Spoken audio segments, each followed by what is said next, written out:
Civilna obramba ni zgodovina, ni spomin, je sistem, ki danes ponovno dobiva svoj pomen. Naravne in druge nesreče ne čakajo. V tem mandatu se je zgodil največji razvojni preskok sistema zaščite in reševanja doslej v zmogljivostih, organizaciji in povezovanju.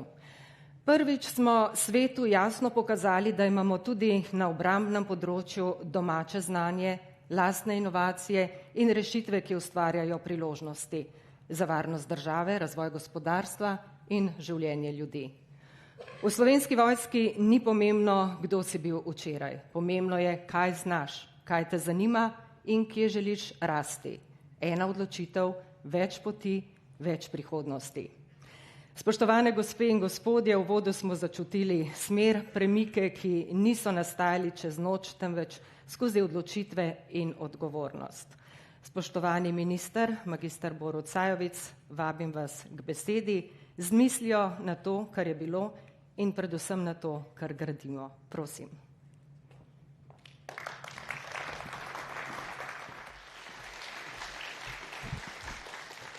Spoštovani predsednik vlade, poveljnik civilne zaščite, poveljnik sil, spoštovane sodelavke in pa sodelavci. Dvorana je polna, skoraj 500 nas je. Kakšen je moj namen? Da vam skromno, ponižno, srčno in iskreno rečem hvala lepa. Mi vsi skupaj smo zaslužni za to, da Slovenija je in ostane varna država. Hvala lepa, spoštovani predsednik vlade, ker si bil vizionar. Aprila 2022 je bil čas in razmere drugačne. Tragedija v Ukrajini se je šele začela, drugje je bilo mirno. Ampak takrat so bili postavljeni temelji sistema, ki je končno dobil več sredstev, več pozornosti, več tehnike in tudi več ljudi. Varnost smo mi vsi skupaj. Je prav, da potegnemo črto, pogumno pogledamo nazaj in rečemo, kaj bomo storili jutri in pojutrišnjem. Vsi skupaj za vse, ne levo, ne desno, ampak varno za Slovenijo.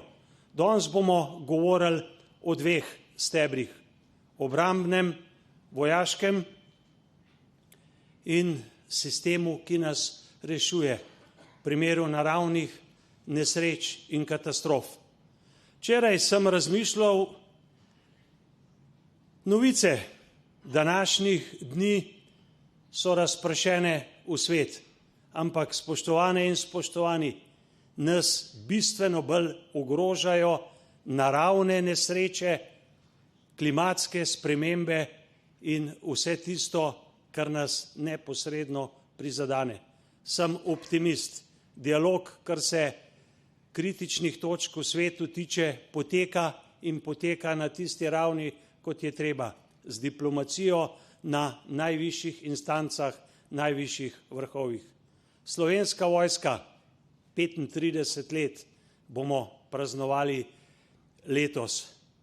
Včeraj sem imel priliko govoriti z eno izkušeno slovensko generalico, ki je del tega sistema od vsega začetka. Veliko je bilo poti v 35 letih razvoja, ko naše ladje in letala niso letela samo naravnost. Veliko je bilo cikcakanj, veliko tudi stanja na mestu. S tem, kar se je zgodilo na začetku tega mandata, je bila postavljena jasna smer, ki jo moramo vsi skupaj v dobro te države tudi nadaljevati. Tamle zunaj vas je na ploščadi sprejelo nekaj tehnike. Na eni strani civilna zaščita, sistem zaščite in reševanja. Leon, hvala lepa za tvoj izjemen prispevek in seveda tudi poveljnik v Srečku. Kaj smo videli tamle? Tehniko, 40 vozil, 160 kontejnerjev, ki je že razporejena po slovenskih občinah. tam, kjer so poplavna območja. Takole vozilo s kontejnerji stane malo 700 tisočakov, veliko milijon. Dobili smo jih tam za vse, kjer so potrebe največje. Leto 2022, poletje, se je začelo s požarom. Iz njega smo išli močnejši. To ni obljuba, to ni floskula. Air traktorji, 4, kupljeni z evropskimi sredstvi, prvič izšolani 3 slovenski piloti. Center za zaščito in reševanje v primeru velikih požarov. Ampak ključ zgodbe ostajajo in smo ljudje. Gasilska društva, ki so sodelovala v intervenciji, so dobila povrnjeno škodo, sredstva, dodaten denar. Prvič v zgodovini te države je davek na dodano vrednost za nakup gasilskih vozil, koliko jih kupimo. Takrat, ko ni volitev, okrog 140 na leto, kadar so volitve 160. Davek je šel iz 22% na 5%. Kako smo rekli spoštovanju ljudem? Tako, da se proračun dvigne na tem področju za 10% vsako leto. Vsi dobijo več. Požarni sklad, gasilska zveza, razpisi in rekli smo hvala ljudem. 25 tisoč ljudi ima davčno olajšavo, ker so že dolga leta del tega sistema. Da je odgovornost, zaščita skoraj 200 tisoč slovenskih gasilk in gasilcev izjemni problem, smo govorili dolga leta. Danes dokončno podpišemo pogodbo za zavarovalnico Triglav za nezgodno zavarovanje za 175 tisoč ljudi in za pravno odgovornost. Če se ob reševanju zgodi kaj nezaželenega, je tam zaščita. To so stvari, ki nas peljejo naprej. Vojska, obramba, ponosen sem na njo, ponosen sem na vse vas, drage sodelavke in pa sodelavci. Tamle na ploščadi na drugi strani je ogromno slovenske tehnike, slovenskega znanja. Oborožitvena postaja, ki nas varuje pred nevarnostmi iz zraka. Prvo 6-kolesno slovensko vozilo, od prvega do zadnjega dela narejeno doma.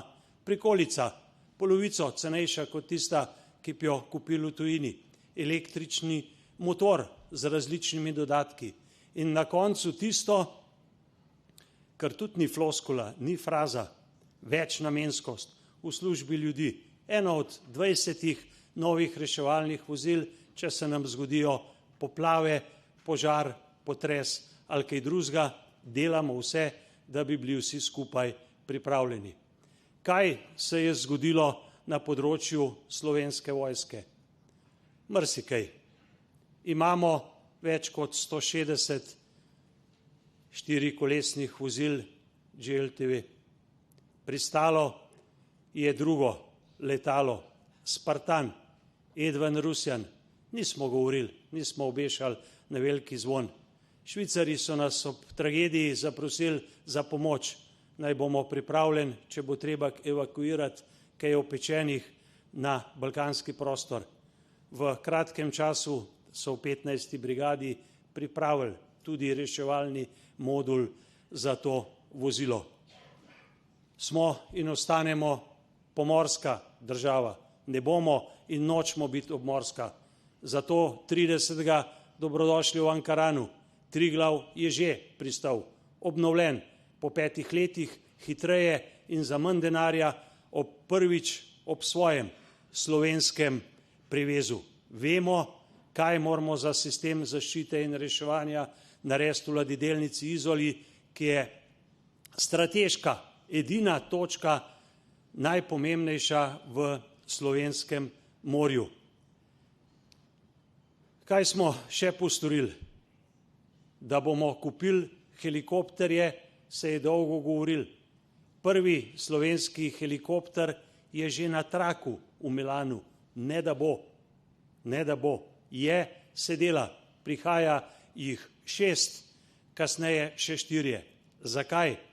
Zato, da se bomo vežbali, vadili in zato, da bomo vsi skupaj vedeli, kako pomembno je letos oziroma v lanskem letu smo poleteli 745krat ne za vajo v pomoč ljudem v sistemu HNMP, v sistemu gorskega reševanja, prevažali smo inkubatorje, pomagali ljudem in mislim, da 14krat smo prepeljali tudi organe za Eurotransplant.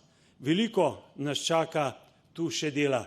Z nami so tudi v tem sistemu reševanja policistke in policisti. Da je sistem HNMP-ja potreben nadgradnje, vemo. 15 let, 20. Helikopterja prvič v 35-letni zgodovini te države. Ne da bosta, ne da je pomembna, kakšna je lučka v prtljažniku, ampak kakšna je barva, sta naročena in sistem jih dobi in ta sistem bo rasel in pa se nadgrajeval.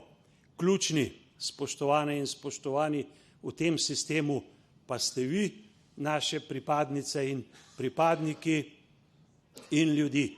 Za ljudi smo in bomo poskrbeli.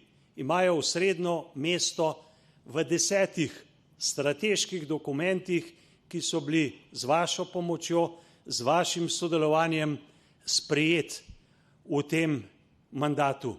O sredstvih ne bomo govorili, ker je naša smer jasna in se jo držimo. Ampak poglejte, kako spoštujemo vse naše pripadnike in pripadnice. Poglejte obnovljeno vojašnico v delu Edvarda Peperka, poglejte Postojno, ki je v logističnem koridorju in vse vam bo jasno.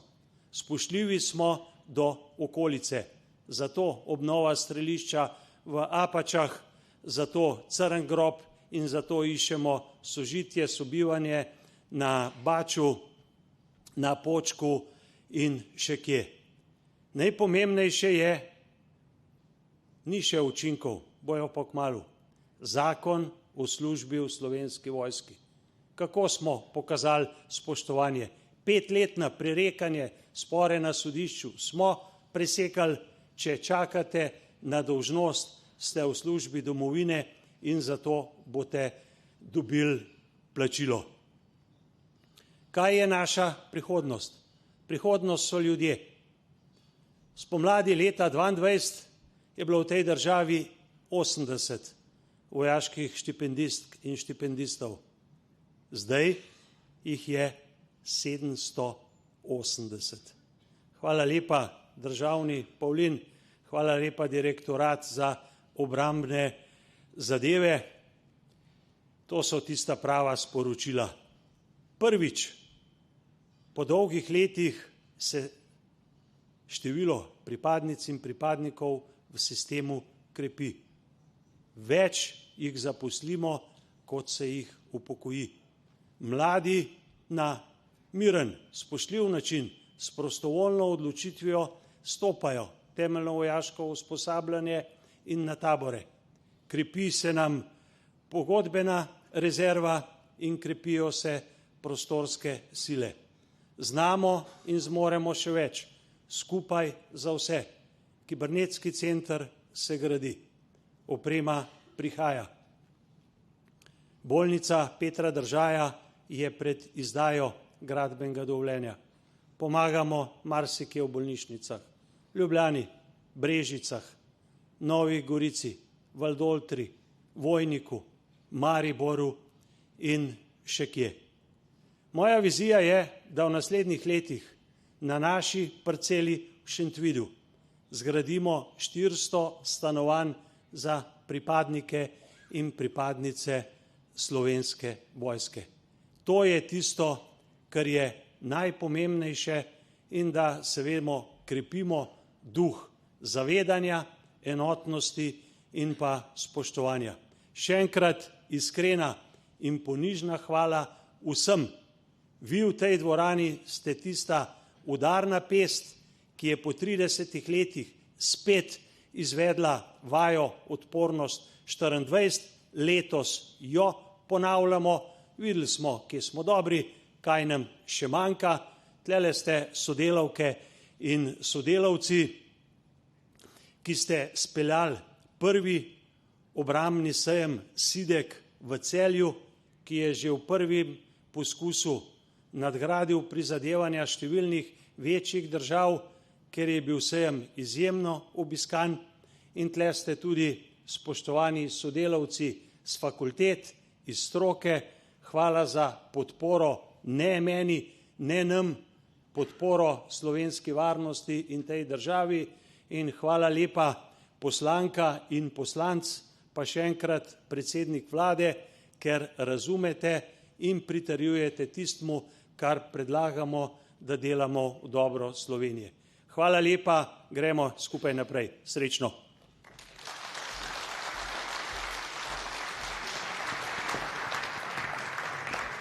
Spoštovani minister, najlepša hvala. Obramba torej ni le vprašanje sistemov in zmogljivosti, je tudi vprašanje pripadnosti, občutka, da smo del skupnosti, da razumemo, kaj pomeni imeti svojo državo in zanjo skrbeti. Zato smo v tem mandatu zavestno krepili tudi ta duh pripadnosti, spoštovanja in povezanosti. Prvič smo na prvi šolski dan slovenskim prvošolkam in prvošolcem podarili slovenske zastavice. Kot preprost, a močan simbol. Država se začne pri ljudeh in začne se pri najmlajših.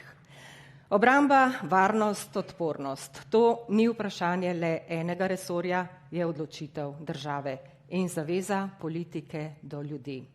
K slavnostnemu nagovoru vljudno vabim predsednika Vlade Republike Slovenije, doktorja Roberta Goloba. Prosim.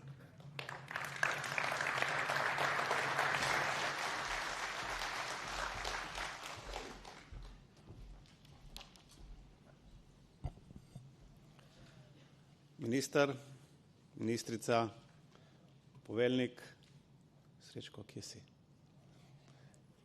Poveljnik, visoke gostje, gosti, spoštovani vsi. Moram povedati, da sem izjemno zadovoljen, predvsem pa ponosen nad vsem napredkom, ki je bil skupaj z vami narejen v teh zadnjih 4 letih. Minister je bil tako izčrpen, da se bom jaz probal izogniti naštevanju, ampak jaz mislim, da mu je še kakšna stvar celo ušla, pa je bil zelo, zelo natančen. Obe ekipi, tako ekipa ministra Šarca, kot tudi ekipa ministra Sajovica, sta imela en sam skupen cilj. In to je cilj, da zgradijo bolj varno Slovenijo. In ta cilj je edini, ki šteje. Ne samo danes, ne samo v tej sobi, ampak tudi izven. Jaz se spomnim, ko še nisem bil v politiki, se dolga leta o vojski in o varnosti govorilo kot o črnem račku. Na nek način je bila to tema, ki je bila odrinjena stran od družbe, tema, ki se je marsikdo sramoval in če je že govoril, je največkrat dajal prazne obljube. Kako smo lahko presojali, da so obljube prazne? Jaz se spomnim bivšega predsednika Pahorja in njegovih ocen stanja v Slovenski vojski in na področju nacionalne varnosti. Tega se pa res spomnim. Danes so te ocene preteklost. Preteklost niso slučajno, preteklost niso zato, ker bi mi imeli zdaj pač drugega predsednika oziroma predsednico, ampak zaradi tega, ker nam je uspelo v 4 letih narediti eno stvar, ki je najpomembnejša za našo varnost, in to je, da smo se uspeli povezati. Uspeli smo povezati ne samo sile znotraj enega ministrstva, znotraj različnih rodov vojske, ampak tudi povezati sistem civilne zaščite, sistem reševanja, sistem policije, prostovoljnih gasilcev, humanitarnih društev v eno celoto. In to je tisto, kar je najmočnejše. In to je tudi edini način, slovenski način, kako lahko gradimo varnost za bodoče rodove. Ker ja, tako kot je minister rekel, živimo res v svetu, ki postaja vedno bolj nepredvidljiv. Mi smo bili vsi prepričani, da vojne v Evropi ne more več biti. Pa ne, da jo imamo zelo blizu na vzhodu, še celo na zahodu ne vemo točno, kaj nam prinaša prihodnost. Podnebne spremembe, ker smo tako zaverovani in upravičeno v lepote naše države, smo bili prepričani, da nas bojo zaobšle, ker smo majhni in skriti na južni strani Alp. Na koncu se je izkazalo, da žal ravno na tem področju bo učinek podnebnih sprememb med najizrazitejšimi. In zato si ne moremo privoščiti, da bomo podobno kot pretekla desetletja gledali v zrak. In to smo vedeli od prvega dne. In če nismo vedeli, da se največji požar v zgodovini na Krasu opozoril, da ne moremo več delati enako, kot so delali pred nami. In nismo. Od požara na Krasu naprej se je začelo povezovanje. Povezovanje civilnih, prostovoljnih organizacij in Slovenske vojske v eno skupno celoto z enim samim namenom, da služi narodu. Ne, da služi čemurkoli drugemu kot narodu. To, da smo namenili sredstva in nabavili opremo, o kateri so prej lahko samo sanjali. Sanjali so gasilci o podpori zraka. Sanjala so društva o znižanem DDV-ju. Sanjali so lahko o dohodninskih olajšavah in sanjali so o tem, na kakšen način bodo lahko zapustili delodajalca, ko bojo šli na prostovoljno akcijo. Uredili smo zakonski okvir. Poudarjam, zakonski okvir, ki ne daje rezultate samo danes, ampak jih bo dajal še dolga leta in desetletja. In to je tisto, na kar smo lahko ponosni. Smo ves čas imeli v mislih, kako bomo sistem krepili na dolgi rok. In sredstva povečujemo. In ne samo to. Zanimanje med vami na vseh segmentih raste. Zanimanje med mladimi za ta sistem raste. Ne samo zaradi štipendij, ampak ker sistem pridobiva na zaupanju. Celota, ki jo vi tvorite, danes uživa zaupanje. In jaz sem zato neizmerno hvaležen, da to zaupanje porabljate, ga opravičujete in vse pravi namen in za ljudi. Sem prepričan, da bo tako ostalo in da bo ta duh, ki smo ga skupaj zgradili, na vse skupaj navduševal in navdihoval tudi še naprej. Zato poneste sporočilo iz te dvorane, svoje enote, svoje podjetja, svoja društva, svoje organizacije. Naj bodo ponosni, tako kot ste vi vsi, ponosni na to, skupaj gradimo varno Slovenijo, Slovenijo, v kateri bo še lepše živeti. Hvala.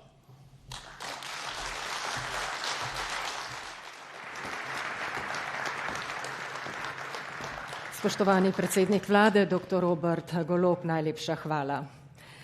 Spoštovane gospe, spoštovani gospodje, uvodne besede današnjega dogodka so začrtale okvir in povedale, zakaj je varnost danes ena ključnih tem naše družbe. Zdaj pa je čas, da se poglobimo v kako. Kako se obramba ne gradi le z odzivom na krize, temveč z razvojem, sodelovanjem in dolgoročno vizijo. Pred nami je prva okrogla miza z naslovom Obramba kot temelj varnosti in razvoja družbe. To ni razprava o eni instituciji, to je razprava o sistemu, ki povezuje politiko, stroko, vojsko in znanje in ki svojo moč črpa iz sodelovanja. Pozdravimo torej udeležence prve okrogle mize. Z nami so Boštjan Pavlin, državni sekretar na Ministrstvu za obrambo.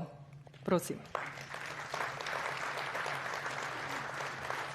Magister Željko Kralj, generalni direktor Direktorata za logistiko na Ministrstvu za obrambo.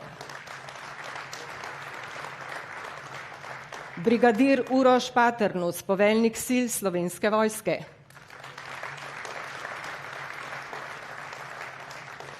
docentka doktorica Jelena Juvan z katedre za obramboslovje Fakultete za družbene vede.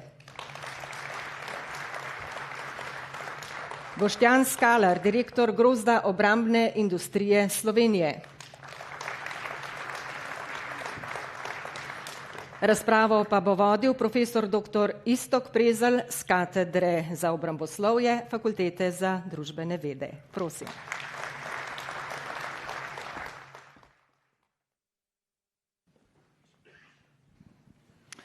Spoštovani vsi prisotni, pozdravljeni na prvi okrogli mizi o obrambnem stebru slovenskega nacionalno-varnostnega sistema. Z nami so kompetentni sogovorniki in imamo približno 1,5 ure oziroma malce manj časa, da ovrednotimo vse doseženo, se pogovorimo analitično o izzivih, ki so bili prestani v tem času in morda na koncu, če bo kaj časa, se ozremo tudi v prihodnost. Namreč, ko poznamo preteklost, ko vemo naše strateške cilje, je utemeljeno razpravljati tudi o tem, kaj bomo storili v prihodnosti. Potek okrogle mize je naslednji, najprej bojo dobili vsi panelisti slabih 10 minut, da predstavijo njihov pogled na pretekle dogodke, njihovo analitično razmišljanje. Potem sledijo vprašanja, kjer bomo povabili tudi vse vas. 2 mikrofona sta nekje, 2 osebi z 2 mikrofonoma sta nekje, tako da na koncu lahko zastavite tudi vprašanje, kjer pa prosim, da se predstavite in da zastavite kratko vprašanje, zato da bomo lahko čim več razprave imeli na čim več tem. Če dovolite samo še en uvod naredim, torej o odpornosti se pogovarjamo zaradi ene druge ključne besede, ki je prišla tudi na našo mizo, in to je negotovost. Zdaj, v preteklosti človeške družbe negotovost ni nič novega, nekaj se je zgodilo leta 1972, recimo, ko so bile napadene olimpijske igre in športniki in smo imeli številne varnostne reforme takrat. Potem se je končala hladna vojna, izbruhnile so številne krize po svetu in prestrojili smo oborožene sile, nekateri celo v ekspedicijsko smer in ukvarjali smo se z mirovnimi operacijami. Pride 11. september, kar naenkrat terorizem postane ključna grožnja, ki povezuje celotne sisteme nacionalne varnosti. Doleti nas ekonomska kriza ali pa še raje COVID kriza, kjer je obrambni sistem in sistem varstva pred naravnimi in drugimi nesrečami sta odigrala ključno vlogo. Zgodi se ruska agresija in kar naenkrat, kot je rekel premier, se ukvarjamo z varnostjo na zahodu naše alianse. In verjemite mi, niti mi v stroki, čeprav se ukvarjamo z različnimi scenariji, nismo pričakovali vsega tega. Številne spremembe so bile narejene, nove politike, novi strateški cilji, nove strategije, mogoče bi tukaj omenil en unikum. Slovenija je sprejela v tem času venček strategij, torej ne spomnim se, da bi katera država obravnavala hkrati obrambno, vojaško in civilno obrambno strategijo hkrati. In če so se takrat pojavile slučajno kakšne neusklajenosti, potem smo si res sami krivi, ker hkratno obravnavanje preprečuje neusklajenosti, kar se dogaja drugim državam in kar se je tudi Sloveniji dogajalo. Številne spremembe v smeri odpornosti, v smeri okrepitve vojaške in obrambne pripravljenosti in lahko sklenemo, da je bilo veliko postorjenega. Ampak zdaj se bomo konkretno pogovarjali o tem in želimo analitično to ovrednotiti. Tako da besedo bi kar dal magistru Pavlinu, državnemu sekretarju, da predstavi njegov pogled. Najlepša hvala najprej danes vsem vam, ki ste danes prisotni na Brdu. In treba je reči, da če tako izpostavim, po mojem mnenju je največjih dosežkov tega obdobja zadnjega 4 let je ta, da smo uspeli v Sloveniji z enim zelo celovitim, kakor smo le lahko, strateškim komuniciranjem državljanom, državljankam, širši in ožji javnosti umestiti besedo varnost, odpornost, obramba. To je bilo zelo pomembno. Zakaj je bilo zelo pomembno? Ključno je bilo to zato, ker nas je situacija pripeljala do tega. Zato, ker je od COVID krize 2019, ki je takoj zatem sledila agresija Ukrajine v Rusiji, je zahtevala odzivanje v danem trenutku. In od takrat naprej se na Ministrstvu za obrambo nismo več pogovarjali, kaj bomo naredili jutri, kaj bomo naredili v terminskem načrtu čez 6 mesecev ali pa čez 1 leto, ampak vse je bilo zdaj in danes. Res je, tako kot je dr. Prezelj izpostavil, seveda smo naredili kar nekaj dokumentov, o katerih nekaj več tudi kasneje. Ampak ključno je bilo, da smo te dokumente in te besede nemudoma takoj tudi izvedli in dali v prakso, v izvedbo ali v Slovensko vojsko, ali v Direktoratu za logistiko, ali v Direktoratu za obrambne zadeve, obrambno politiko, ali pa kakorkoli drugače v drugih strukturah Ministrstva za obrambo. Kar se tiče strategij, seveda ne samo te strategije, ki so bile prej omenjene, torej vojaška, obrambna in pa strategija civilne obrambe, narejeno je bilo še vrsto drugega. Tisto, kar je zagotovo pomembno, in če začnemo od današnjega dneva naprej, ravno kar je v zaključku sprejemanja, torej strategija odpornosti Republike Slovenije, ki sledi še strategija odpornosti kritične infrastrukture. Poleg tega je zelo pomembno, da povemo, da smo naredili torej dokument, ki opredeljuje naš razvoj, naše obrambne industrije in tehnološke baze, kar je ključno za Slovensko vojsko. Zakaj? Ne moramo več ves čas zagotavljati opremo samo iz tujine. Za vsako državo je tako, kot je ključno, da imamo lastno samooskrbo na področju hrane, na področju vode, da sami kontroliramo osnovne infrastrukturne subjekte v državi. Tako nam je tudi pomembno, da imamo v tem osnovnem sklopu osnovno opremo, ki jo potrebuje Slovenska vojska, sami doma v domači izdelavi. Ministrstvo za obrambo je v tem obdobju se zagotovo bolj kot kadarkoli do zdaj zelo odprlo v druge resorje in poskušalo z svojim stalnim vplivanjem na njihove procese tudi dvigati odpornost na njihovih področjih. Treba je vedeti, da ministrstvo zelo aktivno v suportu Ministrstva za zdravje in pri izgradnji novih bolnišničnih kapacitet, da zelo tesno sodelujemo z Ministrstvom za digitalno preobrazbo pri izgradnji povečane kibernetske varnosti v državi. Da seveda izjemno dobro sodelujemo z Ministrstvom za infrastrukturo in še vrsto drugih ministrstv izven samo tega ožjega slovensko-nacionalnostnega konteksta. Če bi izpostavil, kaj so seveda naši najboljši dosežki v tem obdobju, jih je res kar vrsto za naštevati. Zagotovo pa lahko rečemo, da smo po vsej verjetnosti edina država, ki je naredila stresni test države in na nek način družbe in da smo se iz tega izjemno veliko naučili.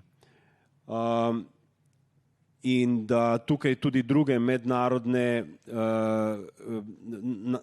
naše druge partnerice v tujini, v zavezništvu, tudi z te naše izkušnje poskušajo graditi svoje lastne ukrepe. Izjemno smo proaktivni v Sloveniji, izjemno smo proaktivni v zavezništvu in tisto, kar je najpomembnejše, pa to, da smo izjemno proaktivni v Slovenski vojski. Zakon, ki ga je prej omenil minister, je bil po dolgem letu ključen, ki bo prispeval k razvoju, k neki stabilni finančni konstrukciji tudi posameznikov zaposlenih v Slovenski vojski. In ključno je, da Slovenska vojska pridobi novo opremo, na čemer zelo intenzivno delamo.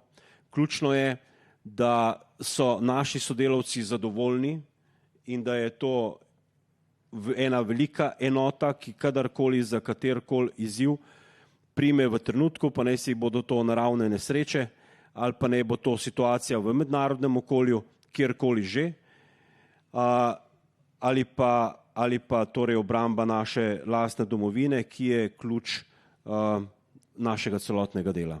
Toliko za začetek mogoče. Hvala lepa. Magister Kralj, smo priča največjemu ciklu investiranja na obrambnem področju ravno v času vašega direktorovanja. Kako komentirate to in kako vidite vse doseženo? Ja, res je. Sicer sem od leta 2013 z 2-letno pauzo. Tako da vse skozi sem bil vključen valjda v te procese, tudi prej. Prej smo imeli valjda problem zagotovitev finančnih virov, vendar v zadnjih 4 letih je bil tak ključen preskok narejen. Lahko samo naštem tiste ključne projekte na 3 ključnih področjih. Eno je oprema, drugo je infrastruktura in tretje je raziskave in razvoj. Glede samega opremljanja, tako kot je tudi minister veliko večino že omenil, skratka drugo letalo smo dobili v operativni uporabi, oba letala, potem naročili smo 6 helikopterjev Leonardo in vse to, kar počnemo, ker kupujemo po modelu vlada vladi, konkretno v tem primeru preko Ministrstva za obrambo Republike Italije. Planiramo še dodatne helikopterje, investicijska dokumentacija pripravljena. Potem kupili smo kar eno od ključnih zmogljivosti, sistem zračne obrambe, IRIS-T, SLM. Skratka, govorimo o zelo učinkovitem sistemu in danes vemo, da po nekaj 100 izstreljenih raketah, da so praktično vse zadele svoj cilj. Te prve sisteme predvidoma dobimo v prihodnjem letu, to je prva enota, drugo in tretjo enoto pa v letu 2028. Priprave vojakov pa že potekajo. Tudi poteka priprava infrastrukture za sprejem te opreme. Naprej z Francijo, z Ministrstvom za obrambo smo podpisali dogovor za nakup haubic 155 Cezar, skratka govorimo o 12 sistemih, ki jih predvidoma dobimo v letu 2028. Imamo vse pripravljeno tudi za nakup tretje baterije, skratka, ko govorimo tudi o prihodnosti, ker je končna projekcija 18 haubic, to so 3 baterije artilerije. Po drugi strani ravno sedaj pripravljamo tudi samovozne minomete, ko nekako predstavlja eno celoto v bistvu te artilerijske zmogljivosti.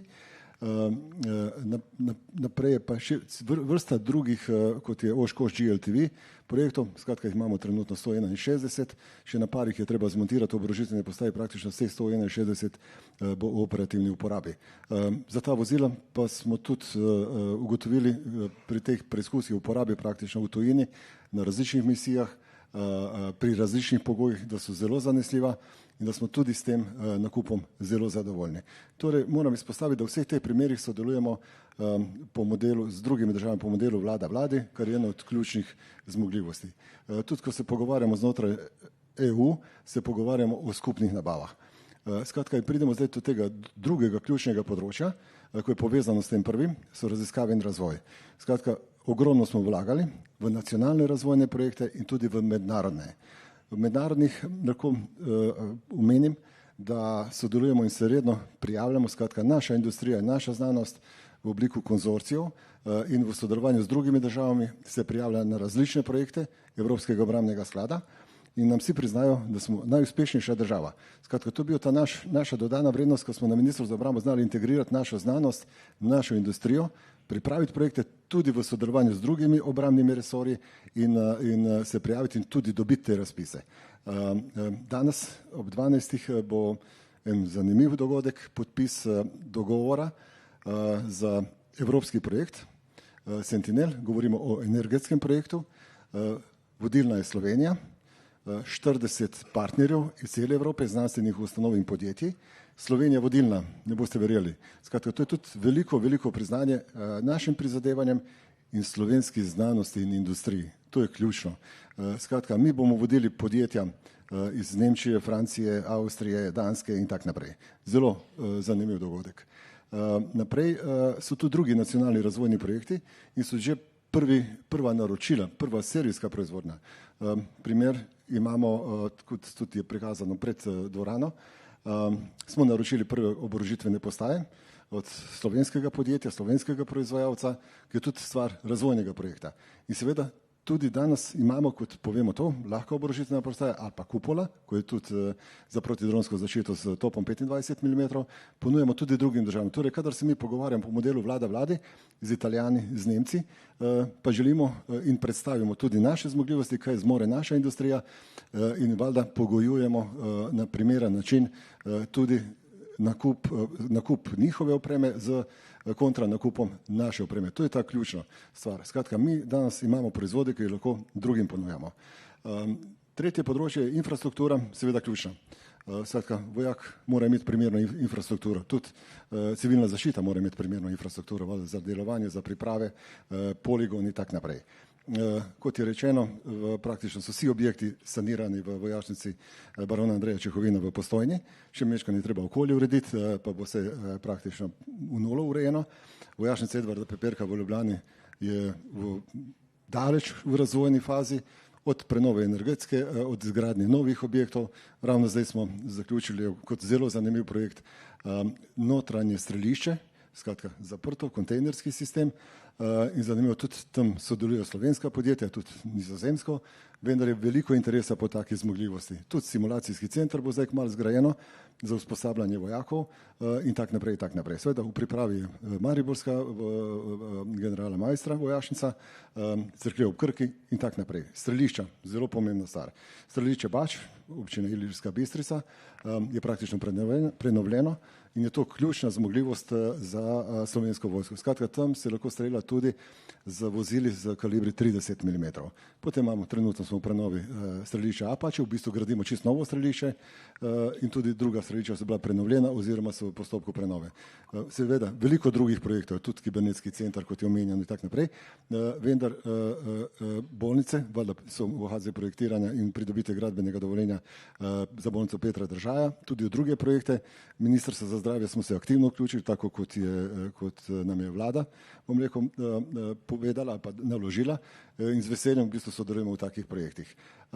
Ladja Triglav je že prenovljena, posodobljena, pomol je pripravljen, prvič imamo slovenski privez in cel kup drugih aktivnosti. Skratka, ključna vloga Ministrstva za obrambo je to, na kar smo zelo ponosni, je integracija industrije, slovenske industrije in slovenske znanosti in na tem bomo tudi gradili nadaljne projekte. Tudi projekte z področja vesolja in tudi drugih področjih. Evo, na kratko, hvala. Ja, hvala lepa. Mislim, da je bilo res na kratko, ker tolikšne stopnje modernizacije dejansko še ni bilo v naši državi od leta 1991. Mogoče sam komentar tudi za druge. To, da Republika Slovenija, slovenska institucija vodi nek razvojni, raziskovalni projekt kot koordinator na evropski ravni, to je izjemno. Tudi v znanosti se borimo za take projekte, ker večinoma smo partnerji oziroma podizvajalci. Ne. Dobro, hvala lepa. Brigadir Paternus, pogled z vidika Slovenske vojske. Isto hvala lepa, gospod minister, vsi zabrani, lepo pozdravljeni. Na začetku bi upravičil načelnika generalštaba, je na službeni poti v Bruslu. Z pogleda vojaka je zadeva vedno jasna, ko gledamo in ocenjujemo dosežke. Se pravi, izvedli smo vse naloge iz našega poslanstva celovito in brez izrednih dogodkov. Naše poslanstvo je v službi domovine, to je bilo danes že večkrat rečeno. Če pogledamo, katera je tista ta prva naloga? To je naloga, da se usposabljamo in urimo za obrambo domovine. Slovenska vojska že tradicionalno sodeluje tako na mednarodnih vojaških vajah, kot na nacionalnih vajah, ravno z vidika usposabljanja za obrambo in izgradnjo bojne pripravljenosti. V zadnjih 4 letih je odvisno od leta in pa bom rekel vaj, ki jih imamo, je to od 50 do 60. Za letošnje leto je načrtovano, načrt vaj v obrambnem sistemu še ni podpisan strani vlade, ki je pristojna, je načrtovano 62 aktivnosti in nekje ocenjeno, da bo tam 3660 ljudi. Kaj hočem povedati? Med 3600 in 4500 leto, vsako leto slovenska vojska vključi svojih pripadnikov na različne oblike usposabljanja. To je približno 50% našega moštva. Kar se tiče izobraževanja in usposabljanja v okviru PDRJ-ja, smo v zadnjih 2-3 letih dejansko dvignili tako število pripadnikov na usposabljanju za počasnike, kot tudi za častnike. Ravno z namenom, da pokrijemo vrzeli, ki smo jih dejansko imeli v preteklosti. In tukaj se moram zahvaliti vsem častnikom in počastnikom, tako na PDRJ kot Slovenski vojski, za izvedbo prvega sklopa nalog. Ko govorimo o drugem sklopu nalog, to so izpolnjevanje obveznosti Republike Slovenije v tujini. To so mednarodne operacije in misije. Slovenska vojska tradicionalno dejansko zagotavlja eno izmed najvišjih odstotkov zdržljivosti naših pripadnikov v tujini. V zadnjih 4 letih je ta odstotek med 10 do 11%. Tisti, ki vodite organizacije, kakšne druge, in če veste, kaj pomeni 10% stalno imeti nekje na neki zavezani aktivnosti, tako vodstvenega kadra, kot podpornega kadra, kot bom rekel delavcev, veste, da je to napor in tukaj zopet gre moja zahvala tako častnikom, počastnikom in vojakom Slovenski vojski. Slovenija svoje obveznosti na MOM-u kredibilno izpolnjuje in jih bo tudi v prihodnosti. Tretji sklop nalog je, Slovenska vojska sodeluje pomoč in podporo državnim organom. Naše sodelovanje za policijo tradicionalno. Tudi lani smo zopet skočili in pomagali podporo policiji, ravno zato, da podpremo vse tiste aktivnosti in tudi razbremenimo. Še vedno poznamo stvari iz migracij in ni to sodelovanje samo po vprašanju migracij, samo sodelovanje z letnim planom vključuje tako usposabljanje kot ostale aktivnosti in tukaj se izgrajuje tudi proces in sodelovanje in to sodelovanje na zelo visokem nivoju. Zadnji sklop aktivnosti je po povezavi z zaščito in reševanjem. To doskrat dejansko omenimo, opozorimo in tukaj tudi s ponosom rečemo, smo v službi domovine. V službi domovine je biti častno, predano, je odgovorno, ni vedno pa lahko. Ko govorimo o zaščiti in reševanju, je že minister in tudi predsednik omenil aktivnosti iz leta 2022, 2023, 2024. Poznamo dejansko požare, poznamo stvari na poplavah. Takrat, ko je bila 2023, ko so bile poplave, tisti petek na soboto, sem bil namestnik poveljnika v operativnem centru. Koroška, Črna je bila odrezana od sveta. Piloti so leteli v situaciji, ko je bila dejansko zadeva že na meji izvedljivosti. Ko smo prehajali preko cesta, ko so plazovi zasuvali tisto, kar smo prešli, ker edini ključni cilj je bil priti do ljudi, ugotoviti stanje in reševati življenje. V tistem času smo prepeljali preko 1100 prebivalcev Republike Slovenije in s tem tudi reševali življenja. Nadaljevali smo potem pri sanaciji. Na tej aktivnosti je bilo dnevno nekje vključeno okoli 400 pripadnikov Slovenske vojske. Kaj sem hotel zdaj se opisom vseh teh nalog dejansko povedati? Če imamo 10% na MOM, če imamo 50% na usposabljanje, smo dejansko tudi na zaščiti in reševanju. Slovenska vojska bo v službi domovine tudi v prihodnosti. Hkrati pa dejansko izvajamo tudi procese modernizacije. O tem je nekaj govoril državni, o tem je govoril tudi Željko. Proces modernizacije gre v smeri, da dejansko izgradimo enote. Enote, ki so bojno pripravljene. To pomeni, da so popolnjene, to pomeni, da so opremljene in to pomeni tudi, da so usposobljene. Edino take enote bojo lahko svoje poslanstvo upravljale pri obrambi, pri začisti in reševanju in to svojo nalogo upravljale varno in na koncu tudi z pozitivnim rezultatom. To bi bilo v tem prvem delu z moje strani Iztok. Najlepša hvala. Mislim, da smo dobili kar dober pogled v širok spekter aktivnosti. Zdaj bi pa dal besedo gospodu Skalarju, da v imenu Gojsa pojasni tudi to pot, kako smo prišli od razpršene obrambne industrije, zanemarjene obrambne industrije v Republiki Sloveniji v nekaj bolj povezanega, koordiniranega z novo strategijo in vi igrate vlogo nekega mostišča ali mosta zdaj med, ne samo med podjetji, ampak tudi med drugimi akterji. Tako da prosim, beseda je vaša.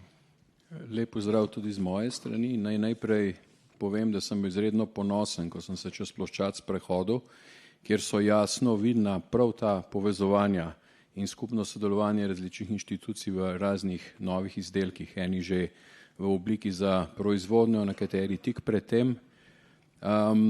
Jaz bom začel to svojo intervencijo z 3 besedami. Zavedanje, zaupanje, sodelovanje. Bom pojasnil, zakaj to tako gledam.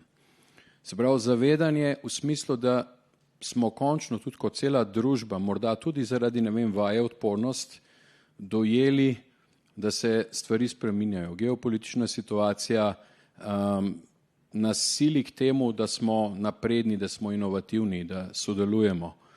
In predvsem zavedanje, da je pomembna tudi industrija. In vedno Željko pravi, in danes bom se sposodil njegove besede, zaupajmo industriji. In mislim, da se je to pokazalo. Industriji se je zaupalo in se bo zaupalo. In na ta način, preko vseh projektov, ki jih je Željko omenil, razvojnih, za katere ministrstvo vlaga preko 23 milijonov letno, je to možno. Seveda potem pridejo določeni izzivi financiranja in podobnih zadev. Ampak zavedanje in predvsem sprememba paradigme in razumevanja nacionalne, oziroma bom rekel civilne družbe, da je obramba, ki je seveda ni samo obramba, ki je tudi varnost in odpornost, da je ključnega pomena v današnjih časih. In da mi moramo skupaj sodelovati in delati, da bomo lahko našo družbo naredili odporno. In to ne samo varno v smislu rekel, vojaške moči, ampak predvsem, da bo naša družba kot taka odporna. To pomeni pa tudi seveda, da bo industrija močna, da bodo surovine na razpolago, da bodo lahko ljudje skupaj sodelovali. In to zaupanje mi kot industrija verjetno prvič po kar precej letih čutimo predvsem strani države in čutimo strani ministrstva. In vsi naši kolegi v tujini, s katerimi se pogovarjamo, so nam nevoščljivi. Mi imamo direkten dostop do odločevalcev, se pogovarjamo, skupaj razmišljamo, kaj je potrebno. In seveda sredstva, ki sem jih omenil, so zelo pomembna.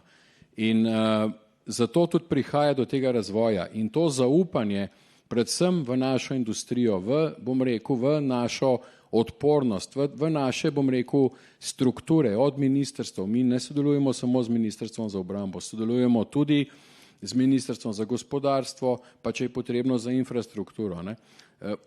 In na ta način seveda pridemo do tega, da tudi mi kot združenje imamo lažjo pot.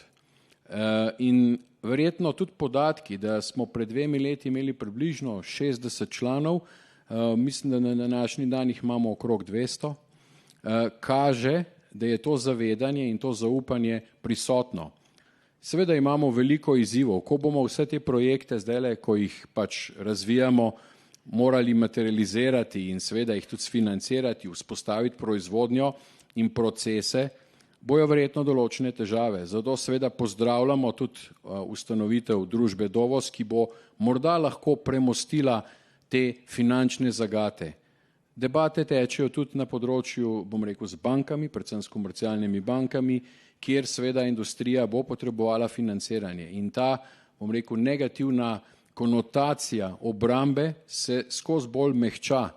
In mislim, da tudi v sodelovanju in z Banko Slovenije in z ostalimi inštitucijami prihajamo počasi do tega, da se razume, da je nenazadnje obramba tudi gospodarska dejavnost. In veliko držav ima, bom rekel, to dejavnost, morda celo pod ministrstvo za gospodarstvo. To pomeni, da ne gledamo na nek razvoj teh tehnologij kot na nek bav, ampak da gledamo, da je to koristno. In še nekaj bi rad povedal. Ne? Seveda ta članstvo 200 podjetij ni seveda vezano izključno na obrambno. Morda imamo 20 podjetij, ki so direktno, neposredno vezana na obrambne proizvode. Ampak Slovenija, vi veste, da je izredno izvozno usmerjena in zato seveda je bolj bila vedno del dobaviteljskih verig, ni pa imela končnih produktov. In če mi želimo neko samozadostnost ustvariti, neko večjo dodano vrednost, se pravi v ekonomiji potrebujemo končne izdelke in seveda te izdelki zunaj, ki jih gledate, so že del tega. In mislim, da je to strateška usmeritev Slovenije, da vsa ta znanja povežemo. Mi kot združenje imamo edino vizijo za letošnje leto na kratek rok, da vzpostavimo resno platformo, morda tudi digitalno, ki bo pokazala, kakšna znanja posedujemo, katere procese obvladujemo, kakšen strojni park imamo, da lahko seveda povežemo in da še bolj učinkovito kot že do zdaj povežemo se prav različne interesente z seveda sodelovanjem z inštitucijami, ki bodo povedali in končni uporabnik, recimo Slovenska vojska, mi to potrebujemo. Morda pa celo mi, kakšne ideje se porodijo v sodelovanju in rečemo, mi pa to znamo, morda pa tudi to pričakuje končni uporabnik. In jaz mislim, da še enkrat to sodelovanje, povezovanje, zaupanje je ključno. V Sloveniji je ogromno enega znanja, ampak premalo povezovanja in prevečkrat se ukvarjamo, bom rekel, z trivialnimi zadevami, moramo pa gledati samo naprej z istim ciljem, kot je bilo že prej v uvodnih nagovorih rečeno, in z zaupanjem. In na ta način jaz verjamem, da je prihodnost, vsaj kar se tiče z naše strani industrije, dobra, verjamem pa, da tudi na ta način tudi obrambe in odpornosti in varnosti celotne družbe. Lahko samo en takojšnji komentar, bi vas prosil za odgovor. Po pregledu članov vašega grozda, notri res opažamo firme, ki nimajo nobene zveze s proizvodnjo orožja. To je zdaj pomembno tudi za nas vse, da razumemo, da v obrambnem grozdu so tudi taka podjetja, jaz sem zasledil Alpino recimo, ne, pa A1, naprimer, kot telekomunikacijsko podjetje in to je pomembno razumeti zdaj, ne, ker če je to res, potem je priložnost za slovenska podjetja še večja, še toliko večja. Sploh ni treba orožje izdelovati, da si del tega. Ja, veste, jaz nisem šel v te debate, ne. Mi vedno pravijo orožarstvo. Ne. Jaz bom temu rekel razvoj industrije in nekih zmogljivosti. Ne. Internet je nastal, ne vem, zaradi vojaških potreb, pa se je potem uporabil širše. Tudi prehrambena podjetja smo povabili noter. Poskušamo dobiti not farmacevtska podjetja. Ko bo potrebno, če bo Bog nadej, bo potrebno zagotoviti, ne vem, prehransko varnost, vodno, ne vem, oblačila, zato tudi, na primer, ste omenjali določena podjetja. Inštitucije se priključujejo noter, univerze, znanje, se pravi znanost, razni razvojni inštituti. Ker ideja naša je, mi vemo, da bazične industrije, se pravi osnovne industrije, kot so, ne vem, kovinsko-predelovalna, dobro, da ne omenjamo vedno avtomobilske, ampak nasplošno čutijo padec naročil. To pomeni, da moramo mi dati te priložnosti, če je pač trenutno ta situacija taka in da povežemo. Zato tudi, bom rekel, razni inštituti, razne univerze, ki pa potem tudi preko znanja nekako povežejo. In seveda naš izziv, ki ga še vedno imamo, je predvsem povezovanje v te konzorcije. Vi verjetno veste, da, ne vem, kupola, ki je bila omenjena, je noter, ne vem, 5 podjetij osnovnih, nekdo vodi pač ta konzorcij, zraven jih je pa verjetno vsaj še 20.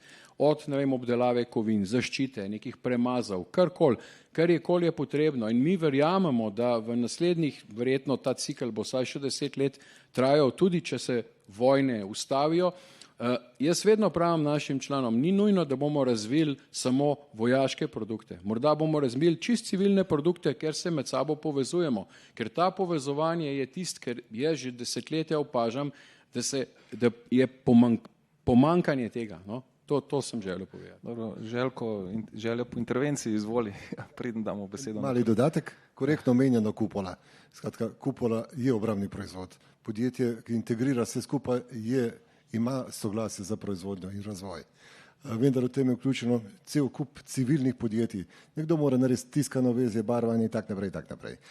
In valjda poskušamo, vedno stimuliramo, da so podjetja iz grozda obrambne industrije vključene v vse te projekte. Pa jim ni treba pridobiti soglasje Ministrstva za proizvodnjo, namensko proizvodnjo.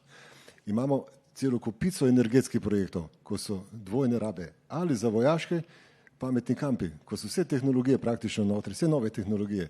In valjda jih koristimo za vojake, namestitev vojakov ali za primer namestitve prebivalcev za primer drugih naravnih in drugih nesreč.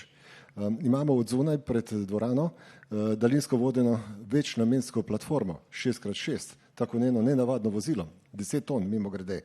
In na to bo integrirana in kupola in cisterna za gašenje požarov. In zdaj imamo drugo fazo projekta, delovanje teh platform v roju. Torej bodo sami prepoznali in sami začeli gasiti požar na najbolj kritičnih lokacijah ali sami delovati proti dronom ali proti ne vem čemu. In vem, da v tem projektu je vključeno cirka 40-50 civilnih podjetij, ne pa orožarskih. To je to v bistvu, ker s pametnimi razvojnimi projekti mi vključujemo veliko več druge industrije, ne bom rekel navadne, kot je orožarska. To niso orožarski projekti. Hvala za to intervencijo in zdaj gremo pa dr. Juvanova. na vaš pogled z vidika stroke, zunanje civilne stroke, mogoče tudi kakšne komparativni pogledi na vse to. Ja, najlepša hvala, kolega Prezelj.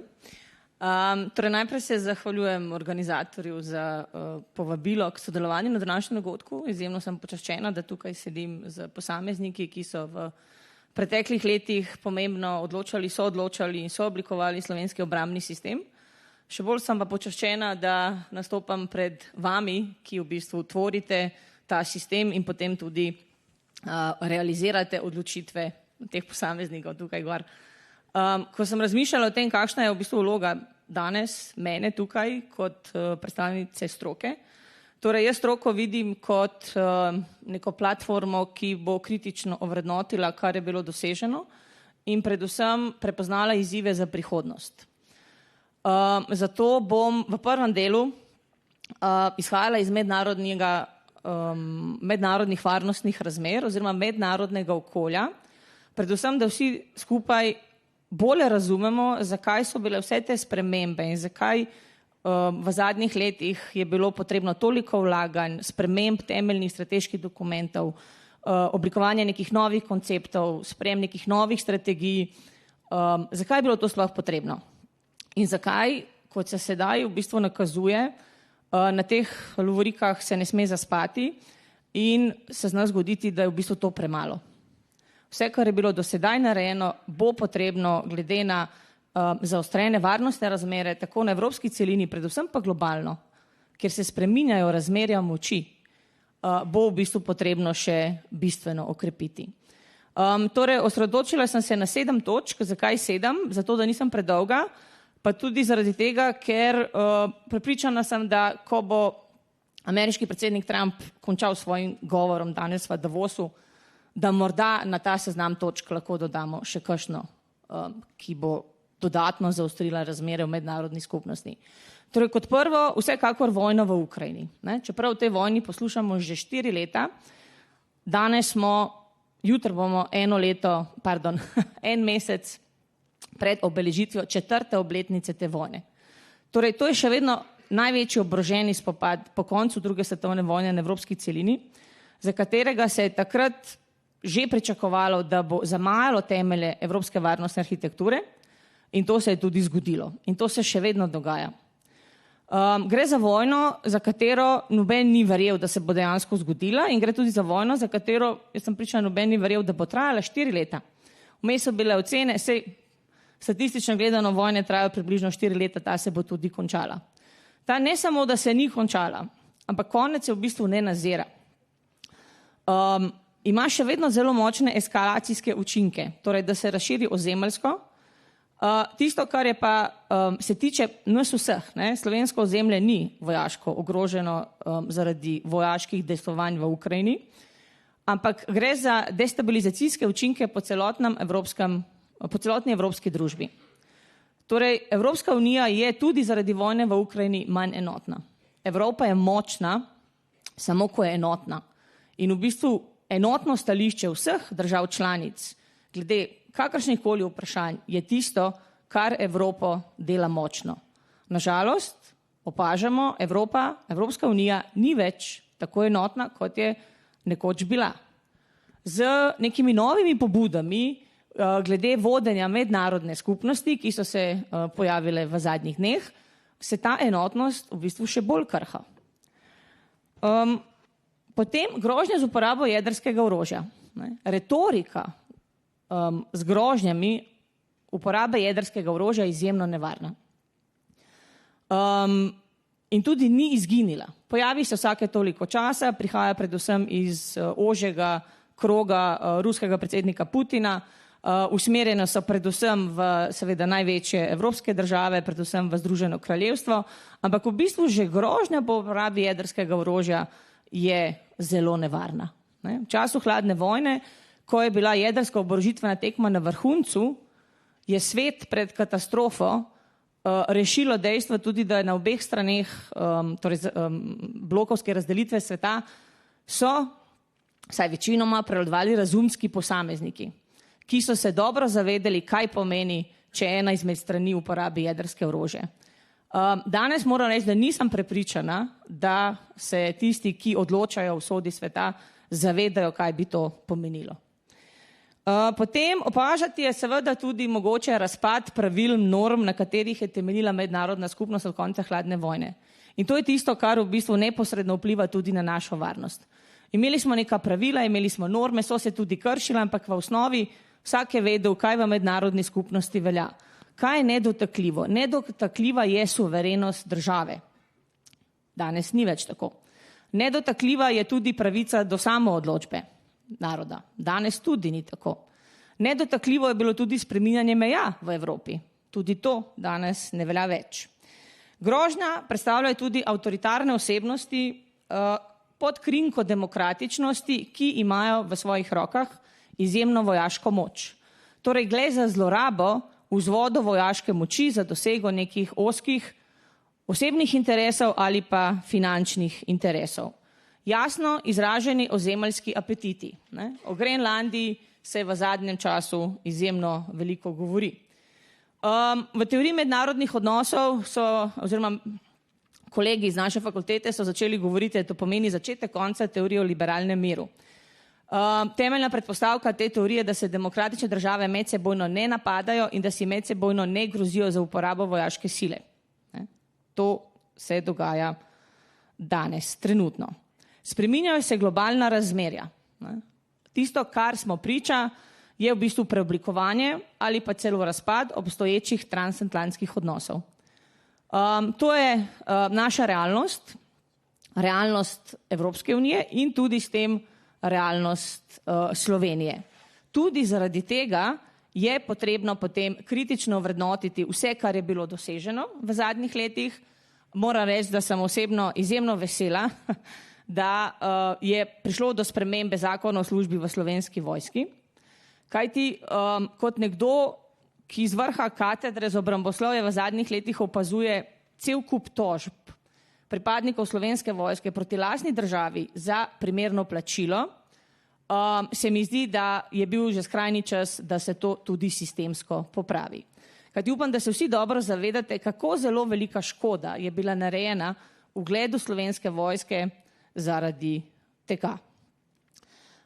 Torej, odliv kadra se je zmanjšal, torej vsekakor je to zelo pozitivno, tudi številke to prikazujejo, vendar se je potrebno vprašati, ali je v spremenjenih varnostnih razmerah to dovolj in ali bo dovolj. Jaz sem prepričana, da vrh Ministrstva za obrambo zelo dobro razmišlja, jaz kot outsider pač tega ne morem vedeti, o tem, kaj v primeru neposredne vojaške ogroženosti slovenskega nacionalnega ozemlja. Torej, kdo bo branil slovensko ozemlje? Verjetno ne teh 6000 in nekaj poklicnih pripadnikov slovenske, oziroma ne samo oni. Ne? Torej, kako zagotoviti primerno usposobljeno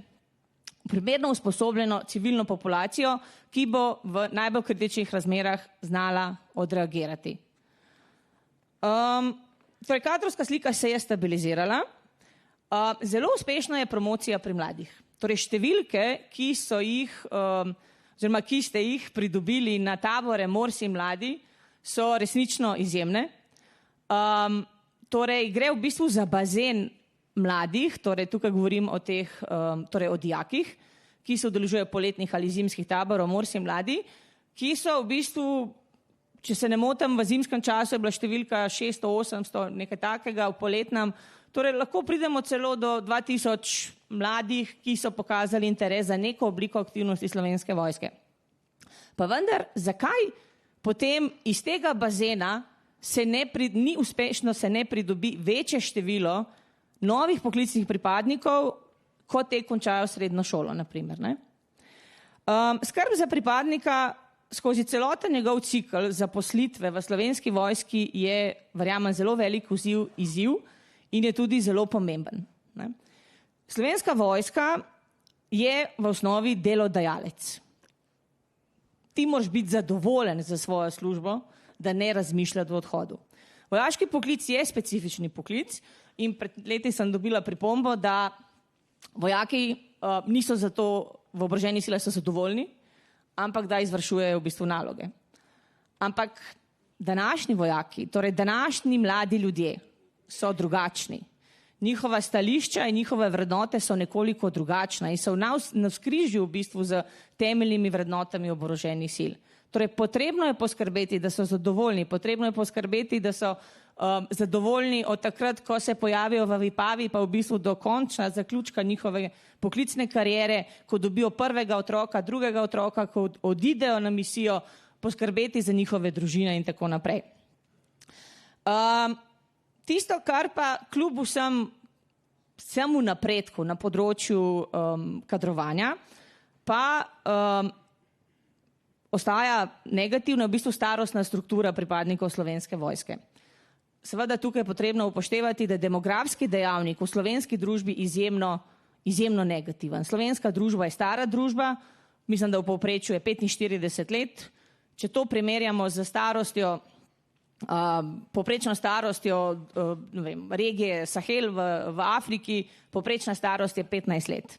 Tudi evropska družba je stara družba. Torej, tukaj v bistvu demografski dejavnik nikakor ne gre na roko cilju podmlajevanja kadra v Slovenski vojski, ampak starejši pripadniki za sabo prinesejo tudi več zdravstvenih težav, fizičnih težav in tako naprej. Torej, kot smo zaslišali, Slovenska vojska je v zadnjih letih res v izjemnem razvojnem in investicijskem ciklu. Tudi načelnik generalštaba je, mislim, da je bilo 14 dni nazaj na radiju povedal, da on osebno še nikoli ni doživel takšne modernizacije Slovenske vojske, vendar potrebno je upoštevati izhodiščno točko. Če ocenjujemo točko izhodično od 0 do 10, smo mi začeli na -50.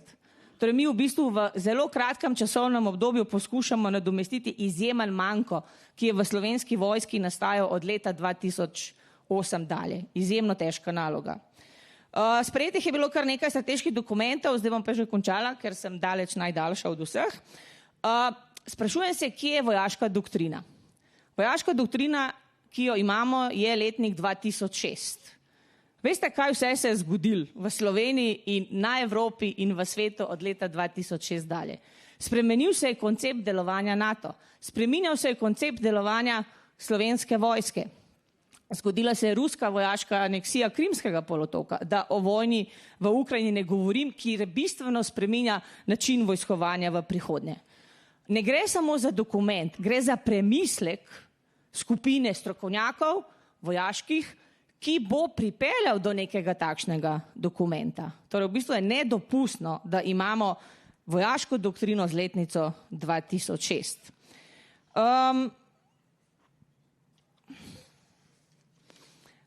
Kaj je še?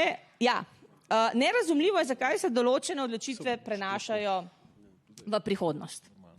Noben, sej ni tega omenil, razumljivo, 8 kolesniki. 8 kolesnikov ni, še vedno jih ni in tudi, gospod Željko ve, kdaj bodo, jaz ne vem, ampak minile so 4 leta, 8 kolesnikov ni, kar bistveno zmanjšuje sposobnost manevrskih sil Slovenske vojske za kopensko bojevanje.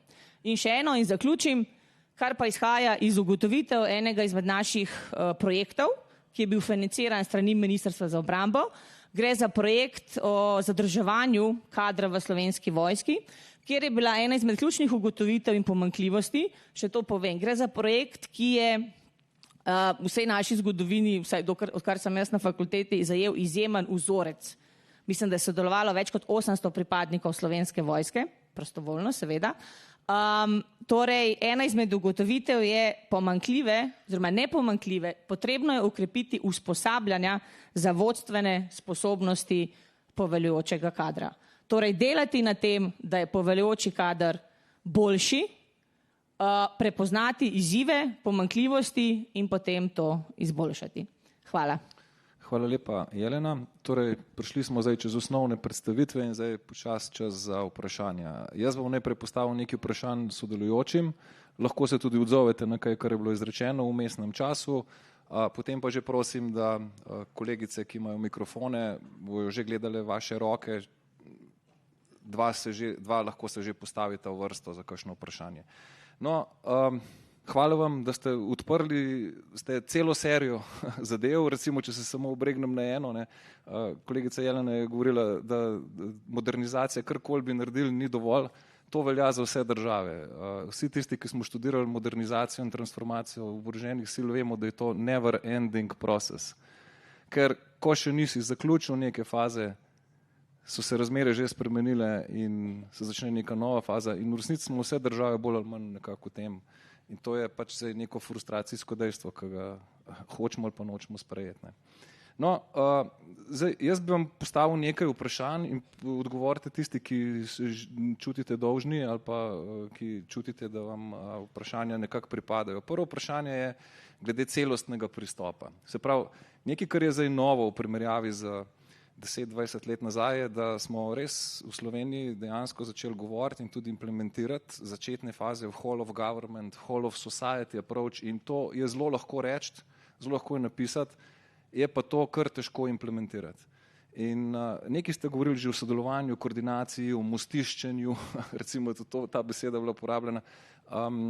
Se pravi, kako vi vidite mogoče ta whole of government pristop, kjeri so tukaj izzivi, kjeri so dosežki. To je zdaj ena zadeva. Druga zadeva, o obrambnih izdatkih nismo še nič rekli. Imamo prvi steber, drugi steber. Nekako zdi se, da je v Sloveniji zelo velike interesa za 1,5, imamo zelo veliki idej, ne, tako da tam že tudi moj pogled od odzunaj je, da 1,5 ne more zdržati vsega interesa v Sloveniji. Mi imamo full idej, kar je dobro seveda, ampak kaj pa je s 3,5 oziroma 3 oziroma 2? To mogoče potem mogoče vprašanje za Željkota, lahko kaj bolj specifičnega o protizračni obrambi in pa dronih, to je tudi mogoče za poveljnika poveljstva sil. Se pravi, na osnovi ukrajinske vojne je jasno, da če si v scenariju, tako kot je zdaj Slovenija, malo odmaknen, je protizračna obramba ključna. Če si pa znotraj scenarija, je pa dronska, ofenzivna in defenzivno delovanje tudi ključno.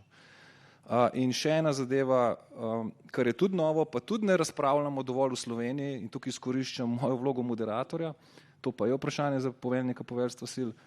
Mi se nismo v Sloveniji niti ne v vojaški doktrini, niti ne v obrambnih konceptih ukvarjali z odvračanjem več.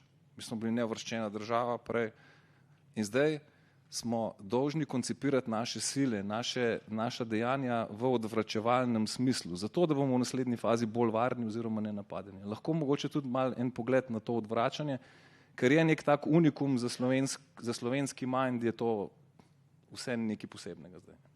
Evo, tako da jaz sem zdaj na vrhu, tako da prosim, karkoli želite odgovoriti, državni sekretar, izvoli. Hvala. Bom začel z obrambnimi izdatki. Torej, obrambnih izdatkov je bilo v letu 2025 2% in poleg tega je Slovenija prva, ki je v lanskem letu zelo natančno evidentirala tudi obrambne izdatke v drugem stebru, kar nam po metodologijah NATO za prejšnjo leto še ne bi bilo treba, pa kljub temu smo to naredili, ravno zato, da zelo jasno prikažemo razlike med našimi obrambnimi izdatki v prvem stebru in v drugem stebru. Dr. Juvan je v zaključku svojega nagovora in svojih 7 točk kljub vsemu še nalila kanček čistega vina ali pa čistega jogurta in izpostavila par naših odprtih ran, pa niti ni čudno, da jih imamo. Veste, morate zelo dobro se zavedati, da na Ministrstvu za obrambo ne samo, da izvajamo all of government, all of society approach. Mi poleg tega še krizno upravljamo. Mi poleg tega poskušamo zafilati luknje za tistih zadnjih 20 let. Mi poleg tega zelo pestro dnevno krizno upravljamo in mi poleg tega gledamo naprej v razvoj in poskušamo loviti novosti in čas, da bi izdelali vojaško doktrino, ki jo imamo dejansko iz leta 2006, ga ni. In če mene vprašate, zelo je potreben premislek in teh premislekov je na dnevni bazi ogromno. Ampak ena vojaška doktrina se piše v zelo hitrem procesu par mesecev, bojišče v Ukrajini ali pa kje drugje se pa spreminja v 24 urah. Brezpilotne letalnike v Ukrajini dnevno spreminjajo glede na klic vojakov iz fronte v proizvodnjo, spremenijo, nadgradijo, pobarvajo drugače, nekaj drugače zalepijo in tako naprej. In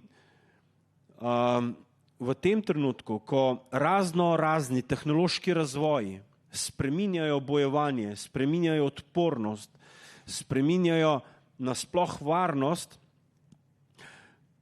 resnično nismo imeli časa v teh 4 letih napisati vojaško doktrino, pa sem prepričan, da jo bomo lahko v naslednjih 4 letih spisali.